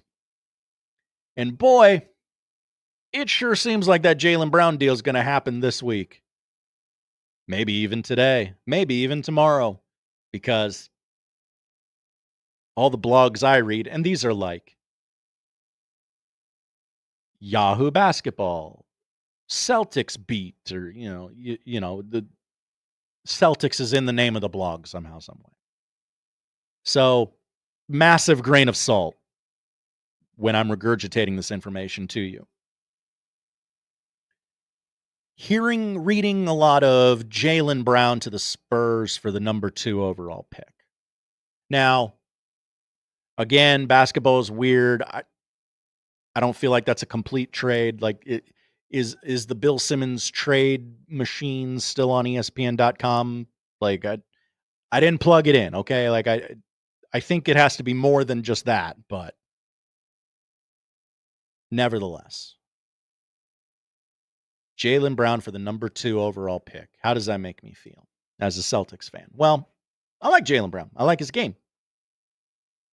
I like Drew Holiday too, but I understand at that price tag,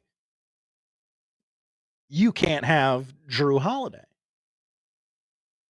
You can go get a guy that does the things Drew Holiday does. Every championship team needs a Drew Holiday, a guy who, great defender, willing to dive on the floor for loose balls, willing to, hey, the star player can't get into this scuffle, so I'll get into it for him. That kind of guy. You would call him gritty and not have it be a code for his actual race. Like, he's actually gritty. He's tough. He does the little things, those cliches. So at that price, yeah, you got to trade away Drew Holiday because you can't be paying that role player that much money. And if the Blazers are silly enough to want him that badly, yeah, you make that deal. Boston fleeced Portland in this deal.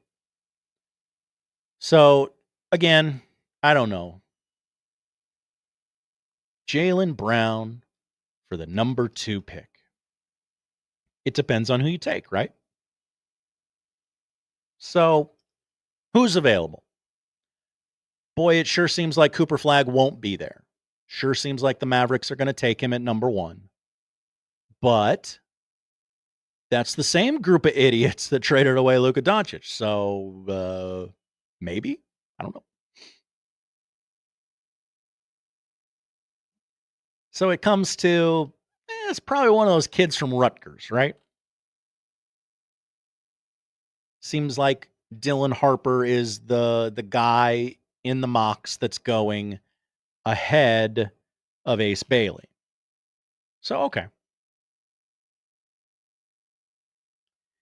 Do I Jaylen Brown for Dylan Harper? It doesn't seem fair but that's because I like Jaylen Brown. I've seen him. He's been on my team long enough. He helped my team win a title against Luka Doncic. Remember? But anyway, the thing I keep coming back to with these 2 kids from Rutgers is, okay, if they're so great, if every mock draft has Rutgers having 2 of the top 6 NBA draft picks, then how in the blue hell did Rutgers go 8-12 in the Big Ten Conference? How in the blue hell did they go 15-17 as a team last year with 2 of the top 6 NBA draft picks? And it gives me a real cause for concern to just give Jaylen Brown up for that. Now, as a Celtics fan, what am I going to do? I'm going to tell myself Ace Bailey was the problem. It's Ace Bailey's fault. Ace Bailey was holding down Dylan Harper. Is that true? Probably not. But in the weird world of fandom, we talk ourselves into some stupid things, don't we? And every NBA mock draft I read says something similar. I've done the mock draft diatribe for you all before. One guy does them, and we all copy everybody. That's my theory on mock drafts. So a lot of the mock drafts, they'll give you a little capsule afterwards, and they'll go, yeah, this Dylan Harper's a weird fit right here. After the Spurs dealt for De'Aaron Fox back in February, this seems like they wouldn't need a Dylan Harper. Kind of reads to me as though this is the player, but not the team. But again, as I've told you about 1,000 times during the show, I'm just an idiot. I don't know what's what. So I'm willing to wait and see, but I don't think we'll have to wait that long. Because it sure seems, now, watch. The deal will blow up, and everyone will go, well, Josh is an idiot, because he said on the radio, Jaylen Brown for the number 2 overall pick. And it didn't happen. Why didn't it happen, Josh? I don't know. I don't care. I'm just reading Celtics blogs, man. You think I like reading Celtics blogs? No. I don't like reading Celtics blogs. I don't like asking questions about Rutgers basketball. But it's June 24th. And I didn't get to read that 100 movie article yet. I'll get to it. Ooh, fun game, fun idea. Let's produce the show over the air. Let's take that list from the New York Times, 100 greatest movies of the 21st century. Over under 20 that Connor has seen. I'm going way under. Platcat chimes in. Hi, Platcat.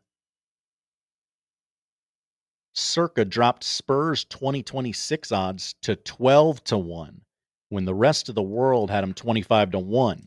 So he thinks a deal's going to happen. Thank you, Platcat. The futures for the Spurs are changing.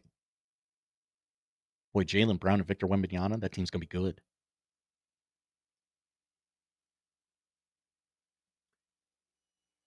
So just something to look for. I'm just saying, hey, I'm putting a future in. That if that happens, hey, that idiot on the radio was right. It could happen.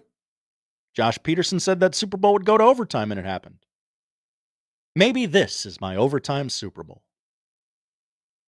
Josh Peterson said Kyle Crooks would become the play-by-play voice at Nebraska, and he did. Josh Peterson has made me believe in myself. If I just say things on the radio, maybe they'll happen. Maybe I don't want Jaylen Brown to get traded. I want him to stay a Celtic. I like him. I have doubts about Jason Tatum, especially coming off of an Achilles tear. But can't trade him away. Even though I'd like them to trade him more than Jaylen Brown. I kind of like Jaylen Brown more. I don't know why. We'll update the poll questions. We'll tell you what to watch. We'll do a crossover. Fun, frivolity, they still exist right here on 1620 The Zone.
Final segment, Connor Happer Show, 1620 The Zone. Hopefully Connor's back tomorrow. He's under the weather today. We wish him the best.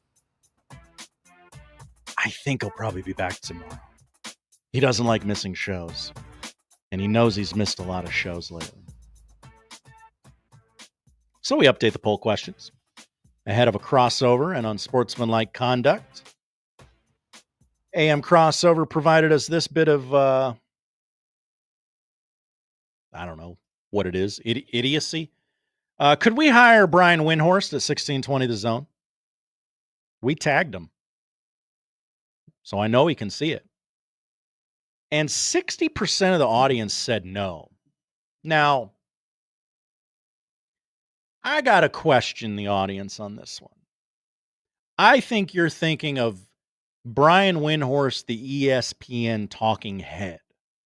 That's not necessarily who I want to hire. I want to hire Brian Windhorst, the person. I want to get his food takes. I want to know if he's seen a lot of movies or no movies. I want him telling stories about NBA locker rooms. Not debating about Stephen A. Smith and asking why people would do that and pointing his fingers in the air. A looser, more fun Brian Windhorst. Nevertheless, Mike responds and says, that dude isn't even qualified for the job he has. Dude got his job being a LeBron James fangirl from his mom's basement. Odd coming from a man who has girl dad in his Twitter bio. Seems like you actually don't like women, but whatever.